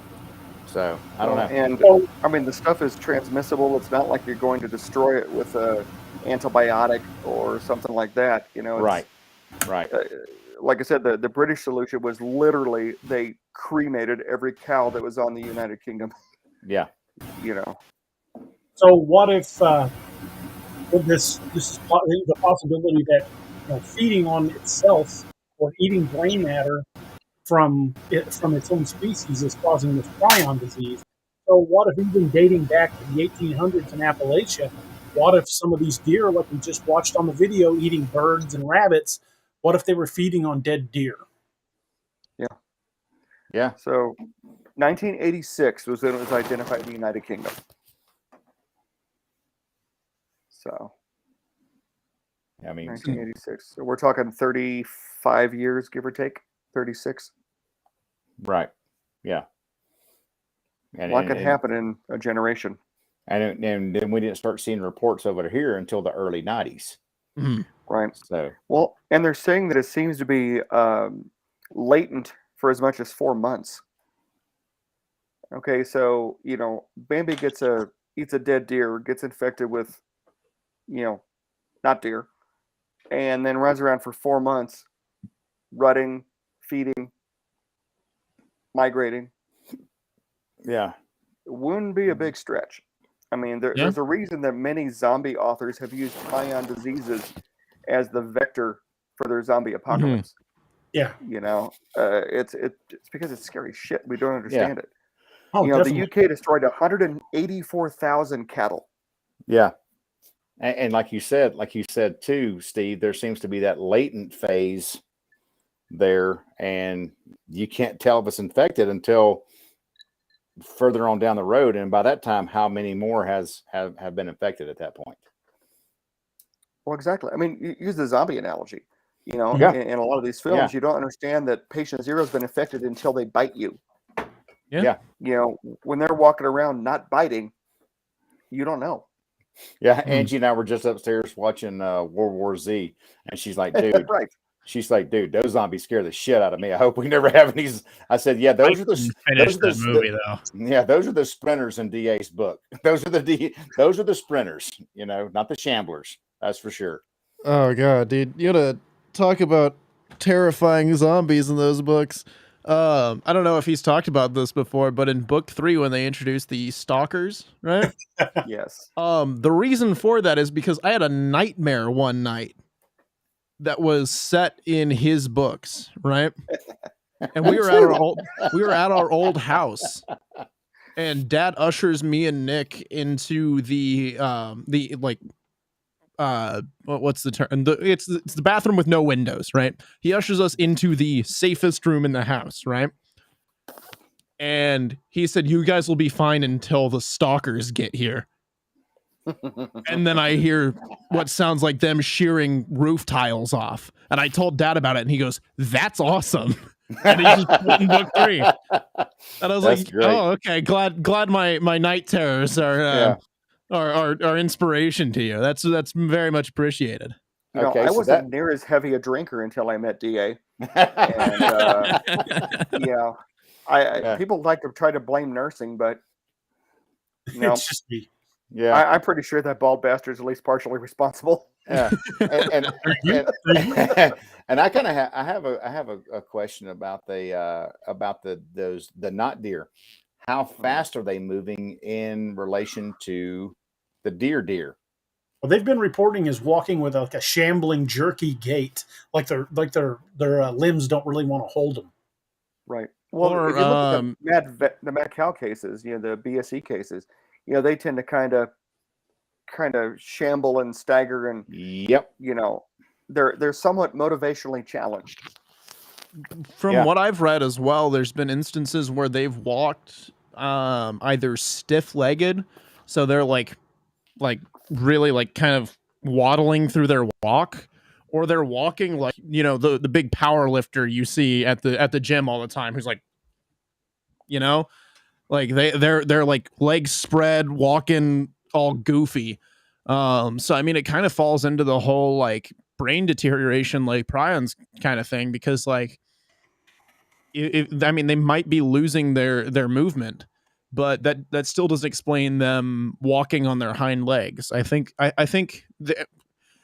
seriously, I feel like there might be a bit of overlap here. We might be experiencing two different types of not deer. There might be some that are demonic possession, and there might be some that are just prions. Well, you made a very good point, Noah. I mean, I was thinking about just like human development, for example. Mhm. As you look at like a human being developing, let's say Parkinson's or Lou Gehrig's disease or something like this, and then you compare it to like a toddler learning to walk. They start off kind of doing the all fours thing, and then do the weird kind of jerky toddling, Mhm. that toddlers are known for, as they start to develop their motor cortex and things like this. Um, I have trouble establishing in my head that a deer that is seeing a deterioration in its motor cortex is going to adapt by walking upright. Exactly. Right. It's harder to walk upright than it is to walk on all fours. Right. I mean, how many of us have crawled out of a bar on all fours? I mean, let's be honest. There's something else. But seriously, when a human has vertigo, or they're deteriorating in some manner, we add extra limbs to the game. We either walk on a cane, or in the case of the bar crawl, we're crawling out of the bar. We don't suddenly start walking on one leg. Dogs, you start tranquilizing a dog or medicating it to where it's starting to be impaired. It's not going to stand up and start walking on two legs because it's impaired. Right. It doesn't stand to reason. I don't know. Food for thought, definitely. Yeah, I genuinely don't think that we're talking about brain deterioration in the case of like walking on their hind legs, particularly in the event of like what we were talking about earlier, is them using their hooves as like a three-fingered hand. You know what I mean? That makes no sense in the case of brain deterioration, bodily deterioration.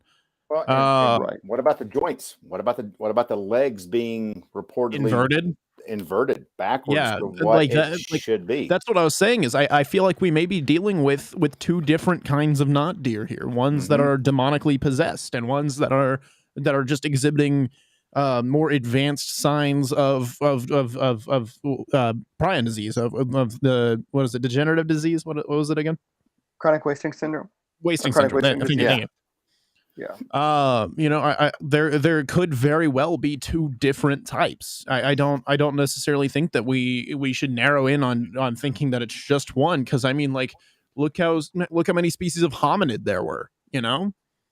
True. Like you got to talk about how many. Like, we're talking about one thing as if it's a definitive singular thing, but I mean, if we broaden it a little bit and be like, well, there might be more than one kind of this, then it starts to make a little bit more sense. These ones that are standing on their hind legs could be demonic possession, could be evolution. Who knows, right?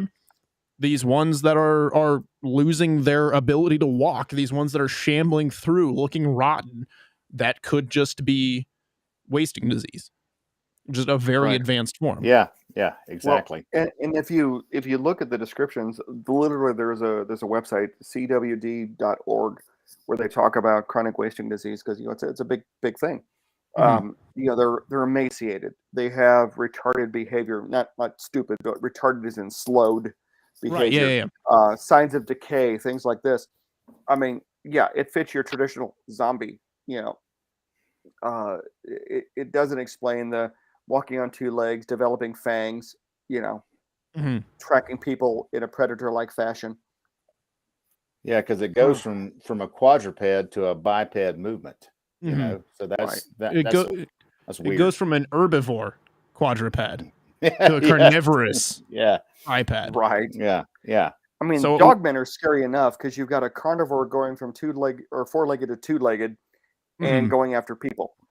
This is a whole extra level of evolution. This is a predator with camouflage. Right. This is that's a whole different type of scary. Sure, if I'm in the woods and I see a 9-foot bipedal dog staring at me, I don't think I can outrun him. Don't get me wrong. I'm pretty sure my days have come and gone at that point. I think that's my last day on Earth if I'm being stared down by a 9-foot dog. But if I'm going deer hunting and I look over and this deer stands up on its hind legs and starts looking down at me with freaking fangs and shit, dude. Well, and Noah, I mean, Jesse Van Rensselaer, that question that just got popped up here, could the not deer blending with deer be similar to some sporadic reports of smaller dogmen hiding amongst packs of wolves or coyotes? A trick of the eye kind of thing to avoid human detection. I mean, it'd be smart. There. Yeah, it would be the smart thing to do. Yeah, well, absolutely. You made a very good point. I mean, when I saw that, and I meant to tell DA about it earlier, when I saw that melanistic mountain lion, ironically, the first thing I thought of, it's a dog man. Yeah, and of course, obviously it when I got closer to it, I realized it wasn't even a dog. But because my mind was primed for dog man, because I've been a member of this podcast for the last however many months. My mind thought that, and then I'm like, oh no, that's a mountain lion. It's the wrong color. This is kind of concerning. Yeah. Doc just sent me an article, and I shared the link to the article in the chat. It's a really pretty cool article about the not deer, and it gives a lot of the information that we've talked about already tonight. But there's a lot of information in here. I can't really read the whole thing on here because it's pretty long. But I shared the link if you guys want to read it in the chat. I think you guys will find it pretty informative. There's a lot of really good information in there. I mean, in relation to the CWD, there's a video on YouTube that shows a deer with like late stage to the point where it's literally like on its side thinking it's running. Right. It's like the video they show of the squirrel having a seizure. You're just getting the... Yeah. As we talked about earlier, the water deer, if that's in the DNA of that deer, could that be a relic trait in all deer? It's possible. I mean, something that's in the DNA of all ungulants. For a deer to develop fangs like that, I mean, even for the purpose of clearing vegetation out of the way, like roots and shit out of the way, for it to develop something like that, there still has to be a recessive trait of consuming meat, because those are canines. Those are classified as fangs. Mm-hmm. Like they're not, just classified as tools. They're not classified as vegetation teeth. They are classified as fangs. So for that to be the case, then I definitely believe that at some point in history, deer had to have had at least some sort of predatory behavior. I don't think that they would be wise to dismiss that kind of idea. Yeah. A head full of daggers and a mouth full of fangs. That's nothing more terrifying in the world. I want to jump off topic for just a moment. It's still cryptid related, but it's not about not deer. Every once in a while, I get an account, a story relayed to me that really catches my attention. You read these accounts online. You can even talk to people that have had firsthand encounters. But when it's someone someone whose credibility you won't question because you know the person and you know the type of person they are, that makes an account incredibly different. I just got permission from a friend to mention this, but I'm not going to mention his name because I didn't ask for permission to use his name. But I just got told this account last night. This happened yesterday, not far from here. A friend of mine that a lot of you would know his name if I mentioned it on the show, because he's contributed to the show before. Him and his wife went to the Buffalo Run Casino. I'm not Buffalo Run, the Downstream Casino just out on the other side of the Missouri border. And Steve and I are familiar with Downstream. Well, Steve, you know the big steel pin where they've got the buffalo? Uh-huh. Him and his wife stopped to get a picture of the buffalo. And he said something just was weird and was catching his eye. And he turned and saw something standing in the tree line, and the buffalo were running from it. There's a Native American creature called the Lucifer Fellaia, which looks very much like some accounts of the wendigo. But this is what he or the saw. rake. Yeah, or the rake. He wasn't able to get The a rake picture. is usually on all fours, though. It resembles a human, but it's still down on all fours. It'll only ever get on its hind legs to attack. Last night around 10 p.m. and he saw it personally. I mean, this is a guy I know, and I would not. He's not the kind of guy who would make up anything. In fact, I don't want to mention his name, but I would love everybody to know who he is. But I don't have that kind of permission. But he saw this personally, not 70 miles from where I'm sitting, and it was standing in the trees, and the buffalo were running from it. How tall was it? He said he estimated it to be around 10 feet tall. Oh, shit. Holy shit snacks. And it was standing just outside the trees with its hand on a tree watching the buffalo run. You know, on a completely unrelated note, the casino is built on Indian reservation land. Yeah. And I say unrelated with complete sarcasm. What happened to the video? I don't Where is know. that? All we got is Anthony right now. You All right, good how the looking heck did that bastard. happen? I mean, he's an Yeah, attractive the dude. That's all we got. Doc. There he is. Okay. Oops. Okay. I don't know what's going you- on with this There we thing. go. There we go. I fixed it. I don't know what happened there. I think Anthony somehow got maximized. I don't know who clicked it. I don't know what happened. But I didn't touch it. I I don't just know sat what. here playing with settings until I figured out how to fix it. So Bob's your uncle, Franny's your aunt. Nobody blame anybody. I don't know We what got the it figured out. Me. But then Andy's again, up I there. did it. I did it. everybody Andy's- knows it would not be an episode of DAX Machina if we Yeah. didn't have a glitch. Yeah. How you doing? Yeah. Yeah, but just to Somebody segue mentioned back, the satellite. so just to segue back into that art that was on the screen and what your friend saw there. I'm just gonna say what we were all thinking. What the what Yeah. was that? And the Native American term for it is the Lucifer Fellaia. Okay. It looks very much like some yeah. depictions of the wendigo or the rake. How long did he see it, and did it travel away from him? Did it look towards him? Did he see any eye shine, anything like that, DA? No eye shine. Said he saw it for about 30 seconds and it just vanished back into the trees. What the hell? How far was Oh. it from him when he saw it? About 30 yards. Looks like an alien. I don't know whether or not I want to go back to downstream at this point ever again. Right to the spot because I know where he was at. I'm not going right to the spot the buffalo were running from it. Buffalo. Okay. Had he seen any kind of weird lights or anything like that prior to that? Nope. Just they were looking at the buffalo and they were running from something, and he was trying to figure out what the heck they were running from, and he turned and looked, and it was just kind of standing there watching. And he said that after a few seconds, it looked like just stood there and just kind of stepped back into the trees and disappeared. Doc, Yeah, when the you asked that, why did I hear the 2,000 X-Files theme in my head? Hey, man. The 2,000-pound hairy, angry cows were running from this. Yeah. Yeah. I mean, at this stage in the game, ain't nothing off the table, brother. You know what I mean? And that's, that's danger close right there, dude. That's 75 feet away. Much like with Bigfoot, every tribe has a different name for the same creature. Now, just because the Cherokee call this the Lucifer Fellaia doesn't mean it's not a wendigo. Right. Fact. It really concerns me this was in pistol range, because I would like to keep all my cryptids within rifle range. I would like Oh, to I keep know- them I within know the orbital spot. bombardment range.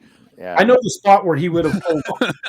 Man. And then I've gone down there. Hell, Steve, you and I and the girls have gone down there. I know the exact spot where he would have pulled off where that thick steel fence is. And it's only from the fence to the tree line at most 30 yards.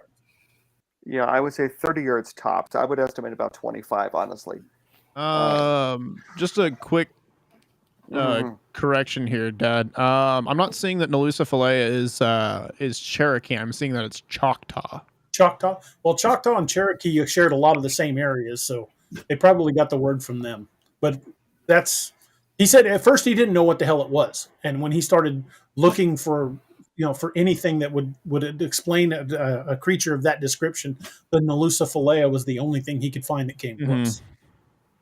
Wow. But if you look at that image, I'll bring it back up. If that very similarly describes how not only the rake has been described, but also the wendigo. And I'm wondering if this might be some form of wendigo. Wow. Wendigo, starving ghost. Mag dump. Yeah. Mm-hmm. Guys, when I tell you that I know the guy and I believe him, you guys, I'll put it in private chat who it is. So you guys, but I don't want to say it on the air without his permission. I'm going to need a bigger gun. Yeah. Yeah. Like I said, I want to keep this sort of thing within orbital bombardment range and no closer. Oh my Lord.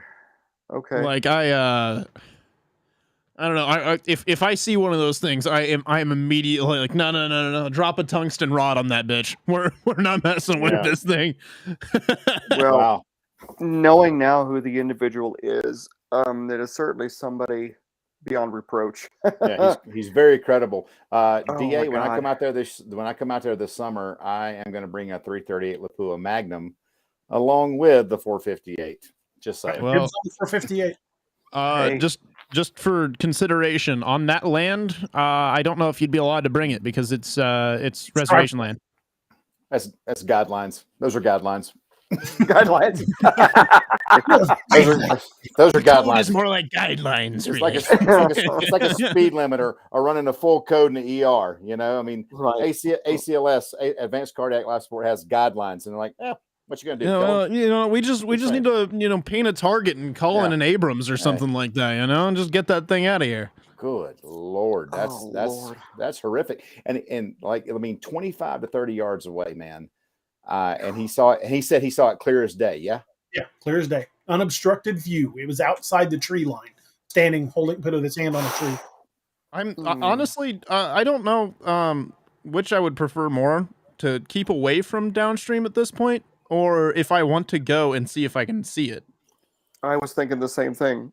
I'm kind of leaning more go and see if I can see it, because Well, I was thinking the same thing, but I'm halfway into my cups tonight, so I'm half crocked, bro. Like, I don't know. But the morbid curiosity, you're right, Noah. The morbid curiosity does take over in that instance, and you're like, they call the abyss, so to speak. Did I see what I just thought I saw? And you want to go check it out, you know? So, Mark Napier has. Mark Napier. That's what I'm saying. Exactly, It's Mark 19. airstrike. 1980. That's exactly what I'm saying. That's what I've been saying the whole time, bro. call in Cass, baby. Chuck. Yeah, I want to hear. Like Mark Napier says, I want to hear an A10. I want to hear the fart of the gods. Whenever that's what we used to call, gods. That's what we used to call it when we'd hear them come in and do gun runs. Burp, burp. We call it the fart of the gods. If we're going to downstream at this point, we got to get a MRAP or a Humvee or something like that, and mount a Mark 19 to the top. Or a Bushmaster 25mm cannon from a striker. So Yeah. There you go. Or hell, the 30 mil off of the BMP. Yeah. We got, like DA said, we got bigger problems, man. That's for sure. That's terrifying. Doesn't drop it. We've got bigger problems. Yeah, and he just saw that last night, which means that's a place we need to go investigate. Just saying. Yep. And for the what's everybody doing tomorrow? For those who don't live in Southwest Missouri, that is about 70 miles from here. Yeah, that's not far from us. That is not far enough from us. Just saying. Yeah, that's too close to us, I guess I should say. Well, I mean, it's just like, you Noah, you read the account that the dude saw that not deer in St. Louis, in the Denver area. Oh yeah, that's very close to you, isn't it? That's just a hop, skip, and a jump from my place, and so I mean, I live out on the plains, so I can see stuff from a long way off. So for the record, we can acquire a Mark 19 for about $20,000. I say we start up a crowdfunding. You can acquire one for $20K. How much does each round cost, by the way? And are we using grenades or are we using buckshot? Yeah. Buckshot's gonna be a lot more attainable. Don't forget, DA will have the first licensing and the The DA will tax have the first stamp. the first technical in Missouri with a Mark 19 mounted on a Nissan Rogue. So, Just me standing out of the hatch. Just yeah. You know, I was thinking of somebody standing out the sunroof of my Buick Encore thinking the same thing. God, turning No, the how Buick into. What do they do? They mounted on a what 5.0 Mustang in what? Red Dawn, the new Red Dawn. Right. Remember that? Yeah. It happens. Well, and I've Yeah, seen they also the mounted guys- like a shitload of budget to that movie, and it was still terrible.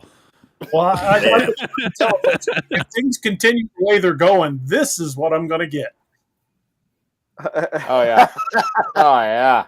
You know, the guys from Kentucky Ballistics Hey, I recognize that, Mike. a pretty significant weapon on top of a Prius, just because they could. No, those guys from Black Rifle Coffee Company. Hey. They put a was that Vulcan on top of a Prius. My Hey, Mike looked like it was straight up attached to that. Raptors are expensive. Hey, DA, So- you know what they did? They knocked the W off of that, and they just called that the hell chair, not a wheelchair. They just call it the hell chair. The hell chair. I'm So just for saying. the record, the 40 millimeter grenades that the Mark 19 runs on are made by Colt, and they cost $1,082 a piece. No. Okay. So And the Mark shoot 19 is twice and belt hope for the fed. best. Wait. So which round was it that cost that much? Mark The 19. 40 millimeter grenade rounds for the Mark 19. What about the cost of the 40 millimeter buck? Oh, I don't know. Let's see. Man, if Let's I was find shooting out. that thing, we were paying for the bill, you'd hear me under my breath going, fuck, fuck, fuck, fuck, fuck, fuck. So let's Ouch, see. ouch. We'd do canister shot and high explosive, and it's like the A-10 pilots over in Gulf One called it with their high down. explosive and their armor piercing. They called it party mix. We'll just call that the party mix. Party mix. Party mix. Yeah. Oh, that's amazing. This is kind of on topic. How do you think if the Lucifer Fellaia is a type of wendigo, how do you think that associates to the not deer? Do you think they might also be a version of wendigo? I think Plausible. it's entirely within the realm of possibilities. Like I was Yeah. saying about the not deer and having multiple different types. I mean, we're operating under the pretense that wendigo are one specific kind of creature. I mean, who's to say that there isn't 100 different kinds of wendigo? I mean, Well, there I mean- are wendigo that are described both with the skull face of a deer and the antlers, and there are those that are described as not, being gaunt and human-looking Well, with the sharp teeth in its mouth. I've even heard of some that just look like humans with carnivore teeth. I mean, here's my thing, man. Dogmen, variants, Sasquatch, variants. Why couldn't the wendigo have variants? So, You know what I mean? a lot of these things that we think are separate cryptids could very well be part of the wendigo family tree. yeah. Right. Yeah, absolutely, man. That's For the kind of record, Noah, it's the kinda 40 horrible. millimeter buckshot rounds are $110 a piece. That's a little that's bit more affordable. That's a bit more affordable. Yeah, I think we could just load 40 millimeter belts and just just buck the shit out of that thing when we see it. I like the way We'll you probably think, saw Noah. down a few trees, but not saw down. Obliterate is probably more the accurate term. But It's all right. Cryptidville's calling in indirect fire. Yeah, we ain't, yeah, Cryptidville's out here like deer grid square. yeah, we ain't got time to bleed. It's just time to get busy. That was So, addressed yeah. to occupant. I'm thinking of those, the 120 millimeter cannons, that they have on, like, was it the Abrams tanks? Where you watch, they fire it down a road and you see all the cars flip over from the wake of the wake off of the that going round. down the Yeah. street. Yeah, that's what I want. We could probably get a cheap one in Ukraine for sale. Not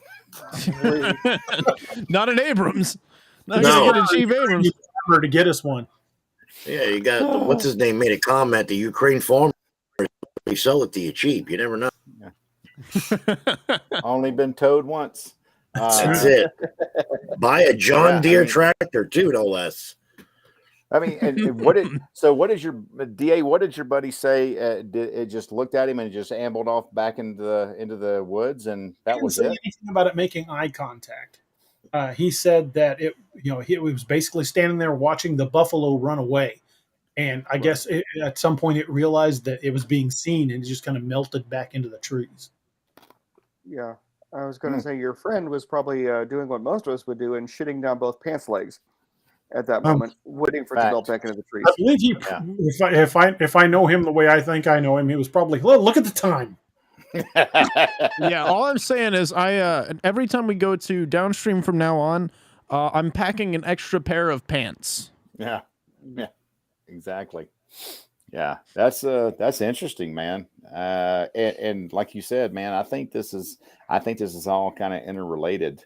If it's not some sort of prionic thing going on there, that it's a neurological thing or demonic, then well, I mean, wendigo is demonic, but I think it's definitely in the realm of the paranormal. Yeah, let's say supernatural. That works. No. We went up on the theory that chronic wasting disease, because it's prion caused.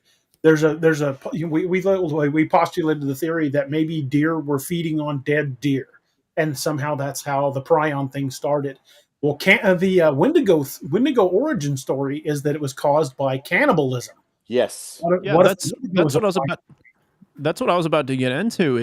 Is I mean, we've already discussed that the whole science behind prions is that we don't really understand how they work.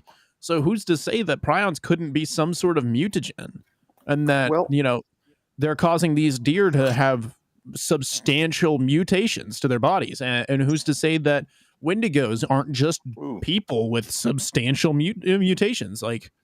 Well, another thing to think of too. I mean, you look at, if we're going to deal with legends, and this is not intended to offend any realm of religion by any means whatsoever, but like in the Bible, go back to like Leviticus and look at the what's considered a clean and unclean animal. Mm-hmm. Okay, pork are considered unclean animals. Okay, we know now that if you eat undercooked pork, you're going to get trichinosis, and you're going to die a very horrible death. Yep. Is trichinosis a prion disease? Well, it's a parasite. It's a parasitic worm, actually. That goes into your brain. I mean, along that same line, maybe. I mean, there's a reason there's a taboo for eating brains. There's a reason there's a taboo for cannibalism. There's a reason there's a taboo for eating a lot of things. So maybe there's a scientific basis to it. I mean, if we're worried about spreading prions, if we're worried about spreading. So Steve, correct me if I'm wrong, but the point you're getting at here is that throughout history we've noticed this prion disease. We've noticed that these are causing problems in humans and animals and whatnot. And so like historically, like even with like pork, people noticed that there was trichinosis in it, but they didn't have the word for it. They didn't know what was causing it. So that's what was historically making it an unclean animal. So exactly. Your point is that like because of the mercury, Yeah. Your point is that like with prions, like throughout history, we've had these stories of wendigos. We've had mad cow, that sort of thing. So throughout history, people have noticed this, just didn't have a word for it. Well, is that what you're getting here? Word for it, and to go a step further, they've realized that they do it promotes or causes it. Maybe we're realizing, they got the legend of the wendigo. Okay, well, the wendigo develops from cannibalism. Well, maybe, we're somebody in some tribe somewhere is like, well, I've noticed that the last 5 dudes that got eaten by another dude, that dude got really sick. And this kind of weird shit happened. Mm-hmm. Maybe there's a scientific basis that leads to the legend, Well, they say oversimplifying it. Based on some sort of reality. Yeah, Keith, where do you weigh on this, man? We've been chatting up the airwaves here. So what do you think? I kind of go with the wendigo idea to a point. Right. I really do. Because there's different types, the deer thing, the humanoid type, but that's what we know for sure. We don't know how many there actually are for different types of wendigo. Right. I mean, as far as demonically possessed, I mean, anything can happen. Anything's possible. Yeah. Now, quick follow into the Wendigo lore, right? One thing that I would say that leads me to a little bit of reservation about believing that Wendigos are just people with prion disease, would be that in the lore, it's a lot of the way to kill it is to cut the heart out with a silver knife and burn it, right? Well, they might have attributed supernatural abilities to it because, much like the not deer, they're one, far more aggressive, and two, harder to put down. Yeah. Well, and if you think about it, there's burning as part of that. Okay, how do we know how to kill prions now? We burn them. True, we do burn them. I mean, silver has been considered a mystical metal for thousands of years. Yeah, it's a pure metal. It's first could. Sorry, Steve. Go ahead. No, I was going to say, maybe Joe Bob that killed the first Wendigo just happened to use a silver knife, and we're establishing more value to the fact that it was a silver knife to the fact that he burnt it. Right. So the Wendigo curse might literally just be human mad cow disease. That just makes them like 10 feet, 12 feet tall. Well, I'm not saying they don't exist, Doc. I'm just saying that some of these sightings could be. They had stories of giants. Now, like in my book, the Ragnarok books, I made the frost giants and the fire giants just like 8 feet tall, 9 feet tall. Mm-hmm. They were taller, but they weren't 70 feet tall. In the heat of a moment, even with a Bigfoot sighting, if you see something that terrifies you, your mind is going to make it bigger than it probably was. True. So look at Norse mythology as it's told down through the generations. The giants just kept getting bigger. It's like a fish story. Realistic. You got a giant. You got a giant 80 feet tall. No matter how strong Thor was, do you think a guy that's 6 feet tall with a hammer is going to make a dent? Yeah, that's a good point. That's a good point, man. And Doc, follow up to the height thing, and kind of leading back into what I was saying with the whole not understanding and not understanding prions is like, if it is causing mutations, who's to say that it couldn't just make a person taller? Yeah, it could, maybe if it's doing genetic stuff, it could screw with the pituitary gland. Yeah, and it could even screw with muscles. It could screw with muscle tissue and force the spine to decompress. You know how astronauts will come back from space and they'll be taller? Who's to say that? I got to go to space. You touched on a neat point, Doc. Okay, you know your anatomy. I know you're a registered nurse. Where's the pituitary located? In the brain. Uh-huh. Mm-hmm. Just saying. I'm trying to be the voice of the agnostic in this group. I'm the one who desperately wants to believe in the dogman and the wendigo and but I want enough science to show me one. I've been either unlucky enough or lucky enough that I've never seen one. Yeah. But if the time comes, hell yeah, I'm taking notes. Yeah, show me the science. No, I'm right there with you, man. And that's a very good point. Yeah, because the pituitary is in the brain. So what if something is infected with that and they snarf that stuff up, and there you go. Well, I was just thinking along the lines of like diabetes, for example. You and I both know that the liver, the gallbladder, and the pancreas make very poor neighbors. When one of them is pissed off, it messes up the other two. It's not a huge stretch to say there's something going on funky in the brain to affect the pituitary. Absolutely, man. 100%, dude. 100%. I have nothing to back this up. I'm completely talking out my butt. Again, we have nothing to base this on except hypothesis, and that's what we're doing now. We're hypothesizing, and it's. I think if anything's plausible, that is. Yeah, I think speaking from the most realistic point of view, and the most not exactly skeptical, because I've been on here plenty of times. You guys know I'm like the least skeptical person around. But speaking from a more pragmatic stance, I think prions and wasting disease would probably be the most likely cause of this. Just a really bad runaway version. You know what I mean? I think And it would. Ooh. That would Well, fit no, why the Department of Conservation wants the reports of these chronic wasting disease in deer to eradicate it before it gets to that point. What if it's a disease that they've known about for a long time and just don't tell us? Exactly. Could be a known issue, and they just don't want to see it get to that point. And not only that is like, I mean, eating this diseased meat, you know, like I mean, if it contains prions, I mean, they're gonna want to keep it away from people because Facts. what happens when that meat? What happens when that reaches people? You know, Yeah. Right. what happens when we start consuming that? Wendigo Ragnarok. psychosis. Ragnarok. Exactly. Well, 1980 CNH says, "What do you think about the Fae connection to the not deer, being that they are seen in the same mountain range?" Mm. There The could Fae are seen everywhere. That's true, but there somewhere in Irish mythology, there's something about a giant stag.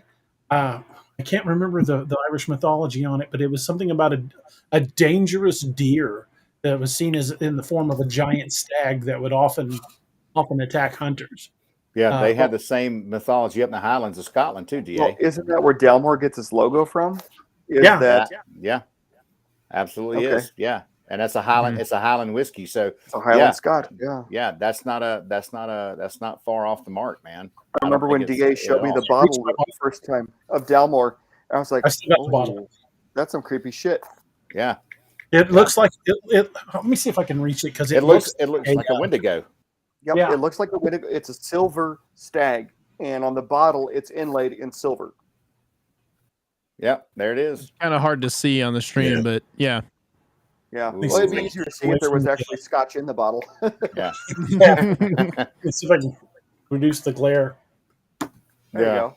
there you go. Yeah. Yeah. I love that. I got to get another bottle of that. That's my favorite Scotch.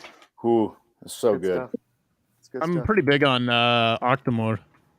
I've only tried it once, but it's made by the same guys who make Brookladdy. That's very, very good.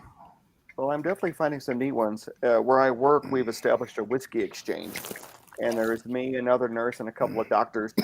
And when one of us finds a new whiskey we like, we pour a little 2-ounce sample into a potion bottle, and we share them with the other members of the exchange. I'm going to try some pretty neat stuff that I can't afford normally, you know, and it's pretty cool. And you know, the only requirements are you drink whiskey and you don't drink it at work. Pretty simple rules to follow. So, Even though you might want to. exactly. I mean, I got to try a 25-year-old Macallan. You know, I got to try some pretty neat things. Love it. Sorry, I'm trying to find the name of that deer through Celtic mythology. I think it's called the white stag or the gray stag or something like that.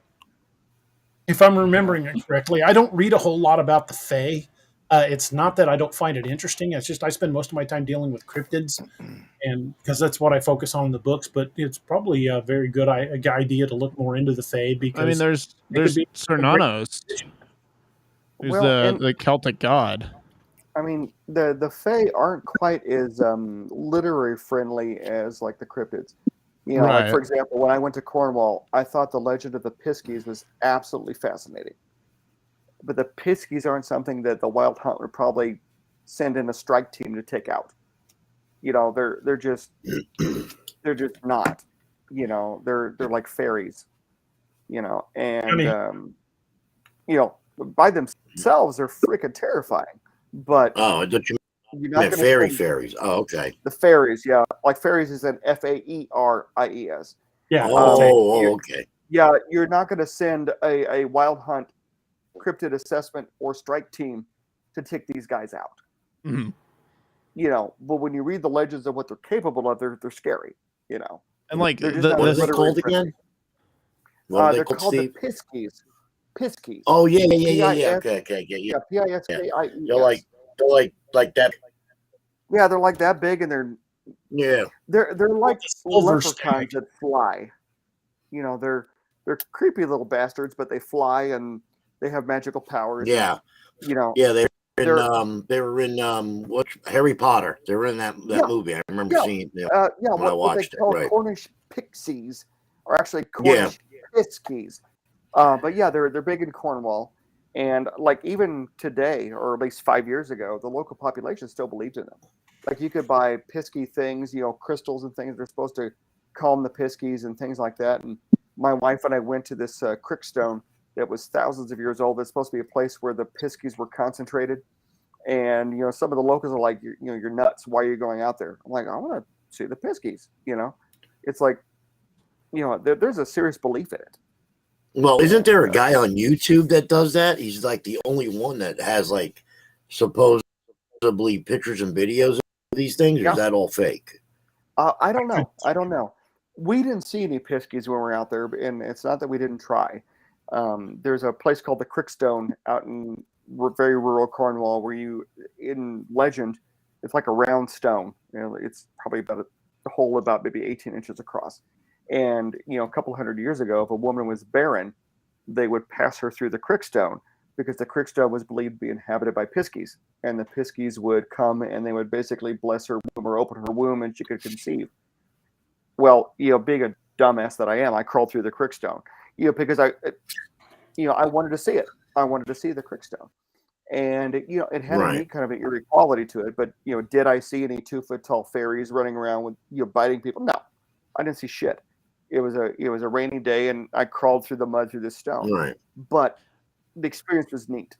And, you're talking 100 miles from Stonehenge. It's not really remote relative to other supernatural based, structures.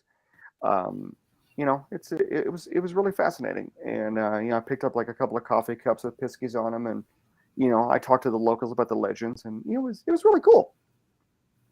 Yeah, that would be, think about it. That's crazy.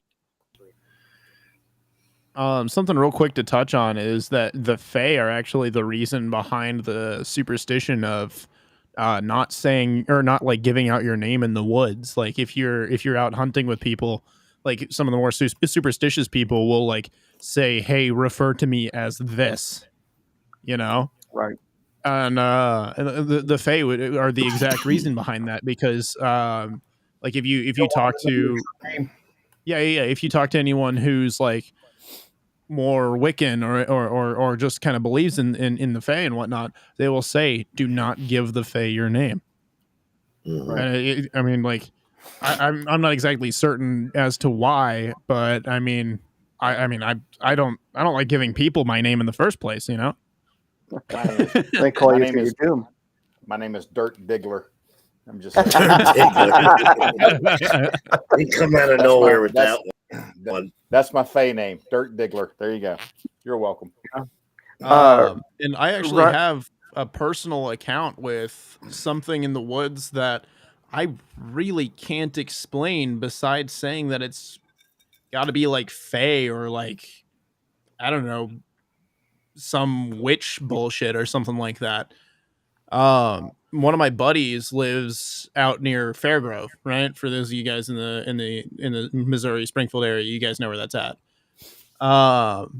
There's some woods not far from his house, and we just went out hiking through there one time. There's no path, there's nothing, so we were all wearing jeans, boots, just to make sure we didn't get bit by snakes. We're trying to do our best to avoid ticks, all that stuff. Well, as we're walking along, we come across this clearing where the trees, or like there was a tree that had been there, but it was dead, right? And all the grass in that area was dead. And there was just this big circle in the center of all of it, where if you got close to it, you could just feel just dread. And as you got closer and closer, it just got stronger and stronger. I even stood in the circle and felt like I had no sense of direction. I had no idea where I was. And once we left that, we made it to this small wooded patch where the trees seemed to grow into an archway for you to pass into. And we were like, no, we're not going in there. That's a portal. Yeah. That's a portal. And we're like, no, we're not going in that. And the thing is, we turned around and just started walking out of the woods, and it took us no longer than 2 minutes to get out of the woods. And we'd been in there for 45 minutes, an hour. It's interesting stuff, and you'll find these areas where you think that, or I'm sorry, not think, that's a bad choice of words, where you feel that things are different. Like people that have been to Stonehenge, for example. They talk about the supernatural feeling, the weird feeling of unease that they have there. I had the pleasure of seeing Stonehenge. However, I didn't stop there. I realized as I was passing through on a strict timetable that Stonehenge was the middle of some shepherd's field, and I wasn't going to stop and hang out there. It was raining, and I had a deadline to meet to get to where I was going.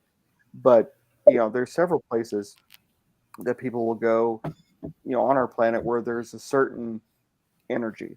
I can't think of the word.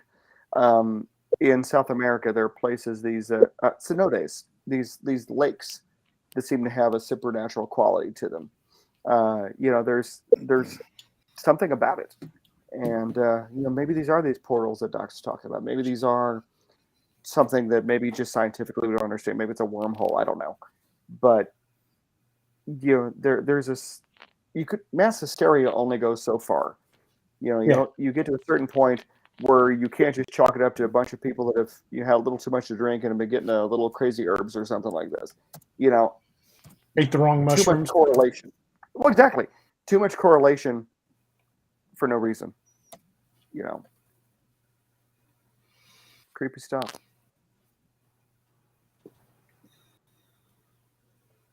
Yeah, I don't want to dismiss either side of the argument. I don't want to dismiss that not deer could be wendigos, or they could be demons, or they could be just caused by prions. I don't want to dismiss any of it, and I don't want to say that wendigos are caused by prions. I don't want to say that they're caused by demons, because at the end of the day, none of us know. Have any of us seen one up close? Don't want to. Yeah, I don't particularly want to. Tell you that. Have we dissected one? No. What is that thing they're working in on Scotland with the? I'm trying to think of the name of it. It's supposed to generate a all that goes to a third or fourth. Hey, magnetic thing that they. Are you have an talking? idea, Doc? Are you talking about the collider, the hadron collider? That's the one that has the Large Hadron Collider. Hadron Collider. Switzerland. Yeah, that's in Switzerland. Yeah, The Large Hadron Collider. The concern with that is, the energy was generating. Yeah. Well, they do have something else on another island in Scotland. It's the Scottish island of Fucky. No, I'm just kidding. But it's I was like dialed in going, I know, man. I had that was a good one. Yeah, thank you. Screw you, Doc. No, the Large Hadron Collider. They actually said. Yeah, they actually said that it opened. They can actually open mention because of the I don't know, something like the atoms. I was watching a special on it. They're trying to bend the space-time continuum and all that kind of crap. I'm like, you know what, dude? You're gonna get some H.P. Lovecraft shit out of that. So you you don't even want to go there and open up that Pandora's box, bro. There's some thought that there's so much energy generated from that they could tear reality.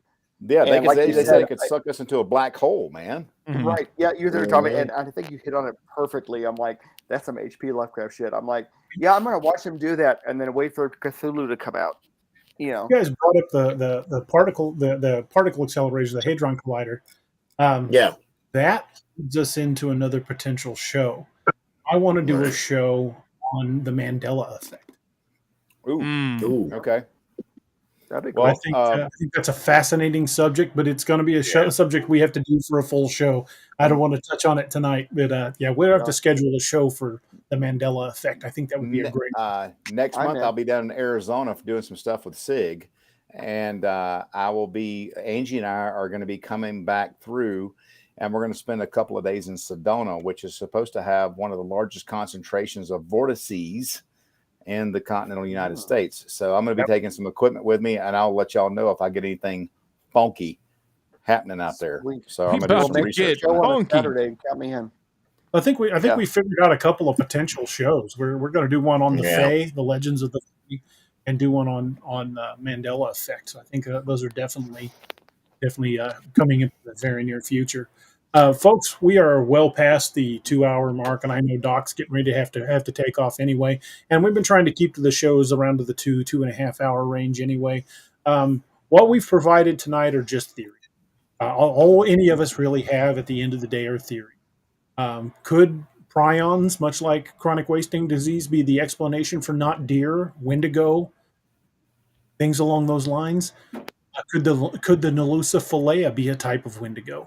Could the rake be a variant of wendigo? These are all just ideas we've thrown out. I'm not going to say with anything definitive to say that any of these are the truth, because the truth is always subjective, and two, we just don't have enough information to say this is what it is.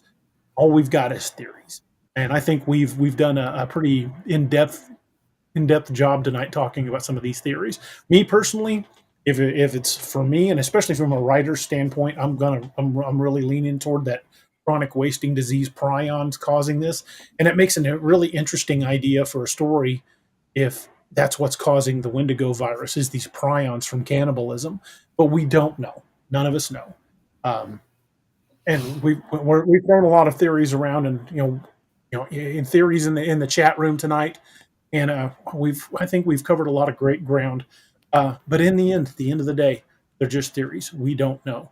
Right. But a lot of those legends are put in place for a reason. The Native Americans say, "Don't whistle in the woods at night, or creatures like the wendigo will find you." Well, there's even stories of just don't whistle at night at all. Yeah, Can you fart? Like I plan to. I'm not the most superstitious person, but I will not whistle at night. Something about it just strikes me wrong, It's like I've pushed myself to do it before, and like upon doing it, I immediately just have like a feeling of just unrest. Well, over the last 45 years of life, I have learned not to push buttons, and I have also learned a tremendous respect for Native American beliefs. You're talking civilizations that exist hundreds, if not thousands, of years before ours. There's a reason. There's a reason. On the basis level, I'm not going to fuck with it. Yeah. There's a reason they say that shit, dude. Because you're like, I instantly regret this decision. So right. There's something to it. Go ahead, Noah. It's like the Native Americans telling the stories of if you hear your name being called from the woods, don't answer it. Don't answer it. There's the stories of if you hear someone calling for help from the woods, don't answer that call for help. Right. Yep. Because odds are it's a trap, particularly at night. During the day, it's a little less. It's a little more hazy. But when you've got these many cultures, you got the Micmacs, the Osage, the Cherokee, when they all had the same stories and they were geographically separated, there's a reason for it. Oh, yeah. Massive area only goes so far. I'm not going to mess with it. Just not going to mess with it. Well, look at the Bigfoot. I mean, how many Native Americans have the same encounter with the Bigfoot? Different means. And some have reported as being peaceful encounters. Some quite the opposite. They've been known to carry off and eat people. Which thousands of miles apart, and they have the same, the same description of these creatures. Come on. Right. You're talking cultures who didn't have airplanes, who didn't have cars. Yeah. They ain't texting each other this crap. Well, exactly. There you go, Doc. That sums up right there. Typical Mississippi logic right there. They texting this shit. Nothing but respect. Y'all check this shit out. Y'all gotta, you gotta get, some of the Shane Moores and some of the other folks on here that, that totally could help us appreciate what we're talking about here. I mean, this is scary stuff. This is. Yeah. Let my magic. I'll get going on that one. Don't worry about it. We've had him before. He's a cool dude, friend of the show. 100%, man. Hey, listen, Damien- it's going to be Easter Damien too, man. Cotton So got- happy Easter to everyone. Happy Easter, Yeah. everyone. Damien And, Cott sent me a picture of a possible pixie, and I'll let you guys. I'll put it up on screen and let you guys take a look at it. The photo is kind of grainy, but if it's what I think it is, it's right dead center, kind of that weird spot like a cone head, like pretty much dead center. Hmm. He sent me several pictures. What's funny is that it looks very similar to the pictures of the piskies you see in Cornwall. You can kind of see a nose and even where the eyes would be on that with a cone-like head. He sent me several pictures. I'm going to save those for another time because we are going to do a show on the Fae here probably in the next few weeks. So I'm going to save those. Just an FYI to folks on the May 3rd. I believe it's May 3rd or 4th. It's the Wednesday show. There won't be a show that day. It's my wife's birthday, and I'll be taking her out of town. And there's a couple other days coming up in the near future that I'm going to have to take off because we're going to be out of town. There's vacation and that kind of thing. But they're kind of spaced out, and I'll let everybody know as they get close. But there will be a few days in the coming weeks where we won't have a show at all. We'll definitely be doing a show on the Fae. I know Doc's got to go again. I know we started wrapping it up, then we got talking again. Welcome to the Midwest. It's kind of good. picture. All good. You have to talk for half an hour from the door before you even get to the car. Yeah. Ozarks goodbye, baby. Southern goodbye. Absolutely. Yeah, happy for those Easter to everyone. enjoy watching game streams. Noah, go ahead and plug your stream. I know you're going to go live after you log off from here, so go ahead and plug Right after we end off here, I'm going to be going live over at twitch.tv/Jorgum. Spelling for it's right here, right under my video here. I'm going to be playing some video games, going to be shooting some tanks and planes and all that shit. But we are more than welcome to continue the conversation over there. We've got a pretty welcoming community, pretty nice people. Everybody seems to enjoy talking about spooky stuff. So if you guys want to come over and talk more spooky stuff, I am more than willing to do that. What's not to love about talking about wendigos while shooting things with tanks, you know?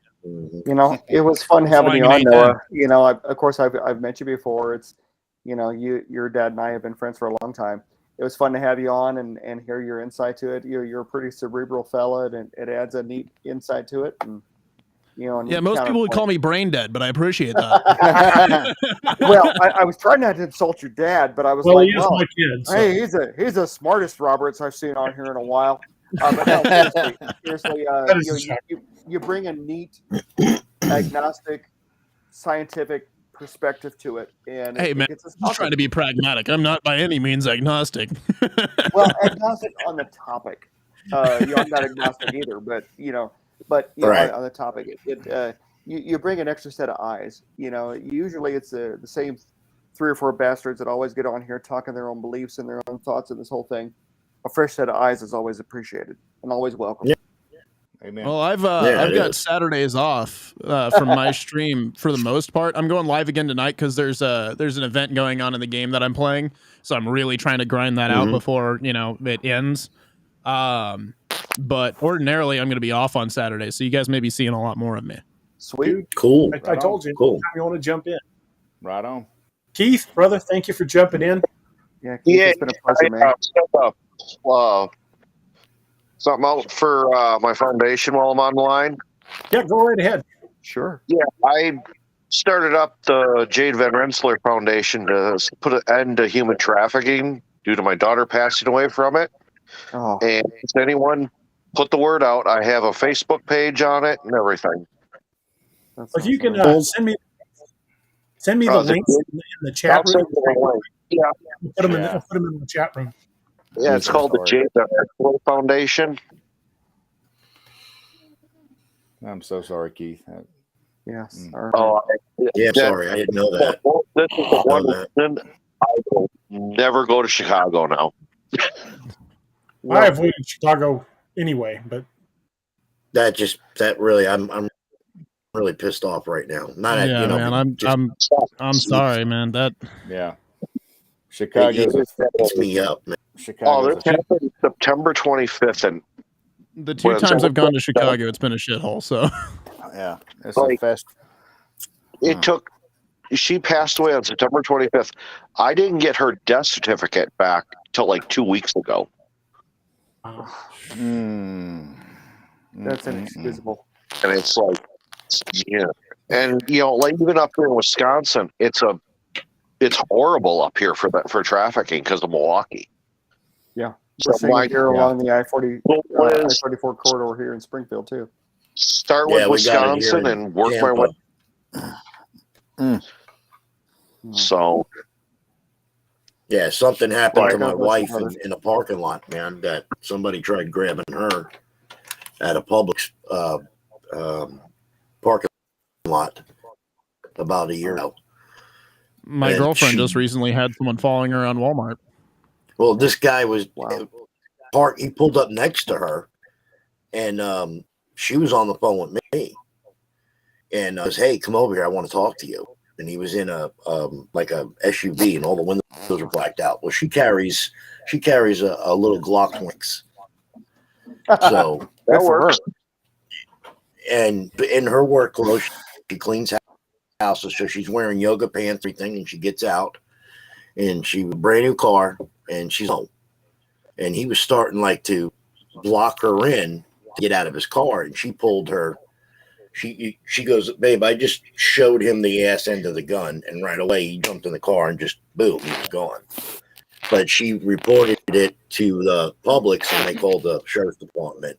But it's very bad here in Tampa too, man, in Florida. It's crazy.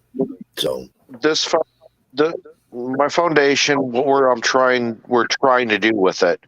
There's only one other group in the U.S. that does what I'm going to do. Physically get them away from their traffickers.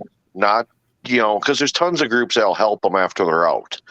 But the problem is getting them away from their traffickers, which I think is much more important.